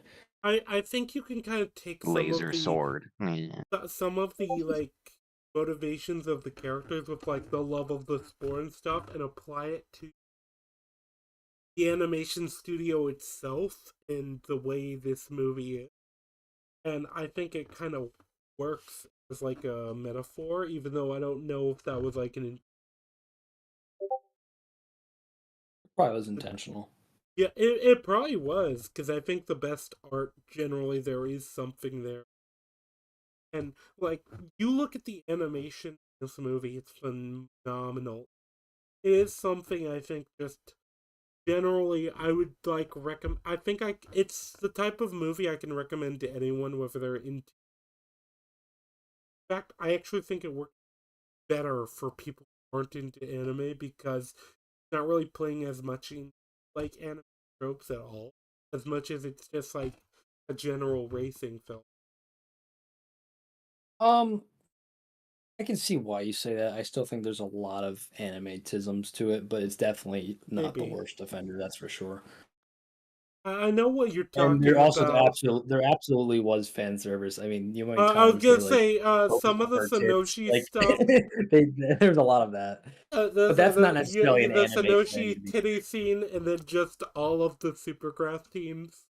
yeah. But that I mean, that's not really an anime thing to be fair, because the '80s were the same way. Like you watch any '80s movies, there's just gonna be random tits, like regardless of what the movie is.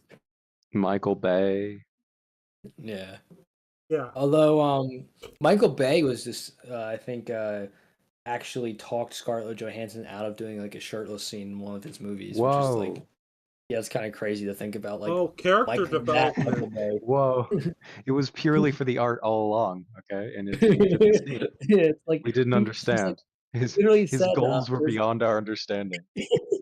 because I think how it went was she's like, oh, I think this scene would look better if I was topless, and Michael Bay's like, nah. I'm like, what? Like it's like there's no way Michael Bay was like in his right mind when he It made that compromises decision. the artistic purpose of the scene. How dare you? But Yeah. yeah, Iron, do you have any like last thoughts on the movie that we even covered? Um,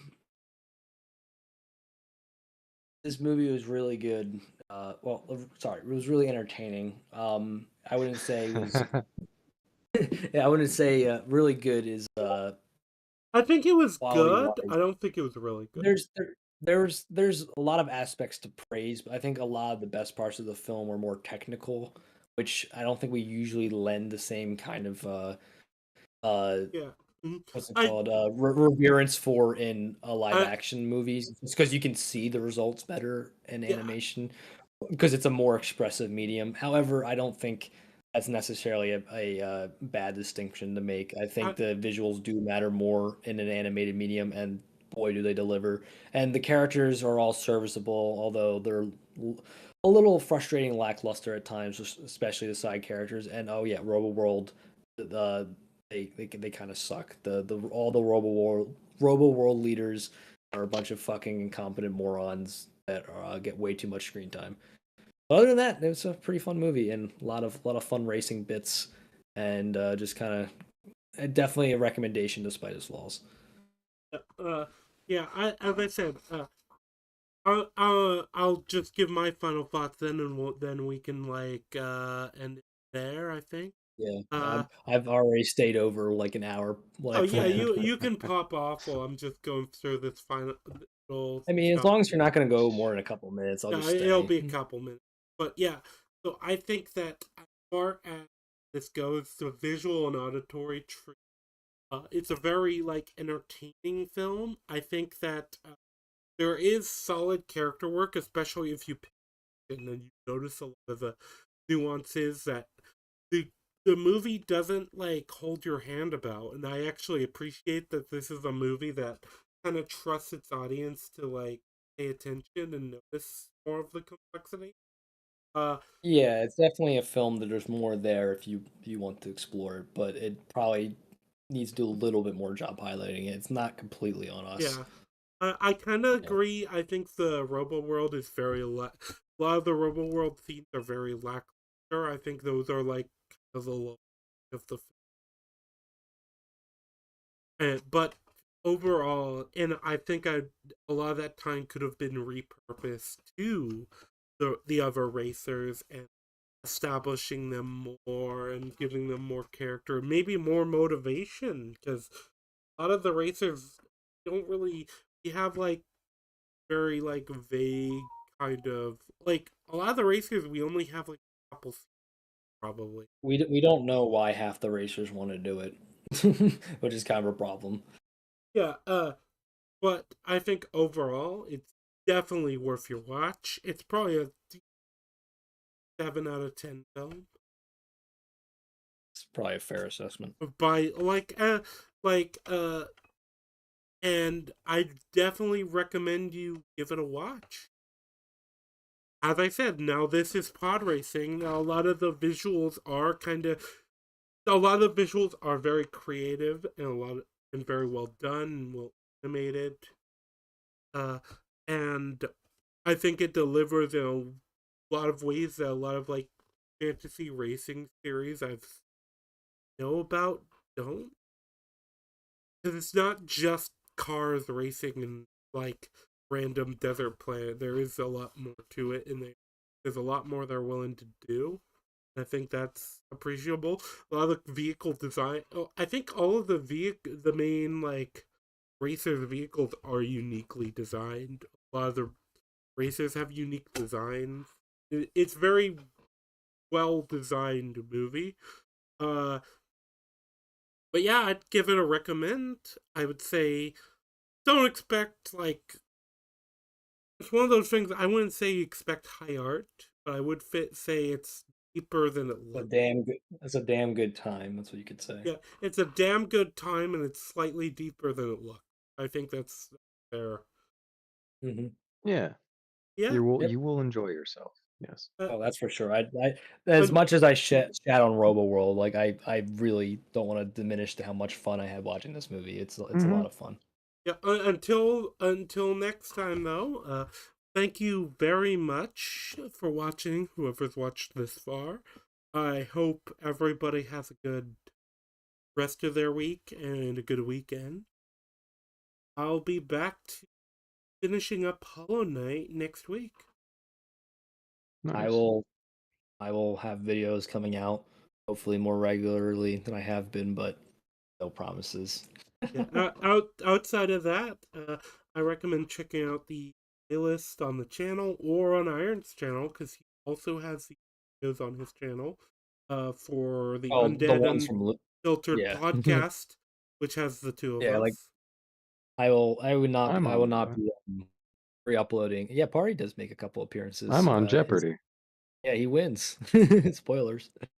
Oh, are you Uh not? Are you gonna stop re-uploading? Are you just gonna add it to the playlist from now? I might do that. Yeah, that might be a But good idea, to be honest. or I might make a second channel for podcast re-uploads. And it's like I mean, I I'm probably think not gonna be at that doing more point it podcasts might for a just be while, but worth.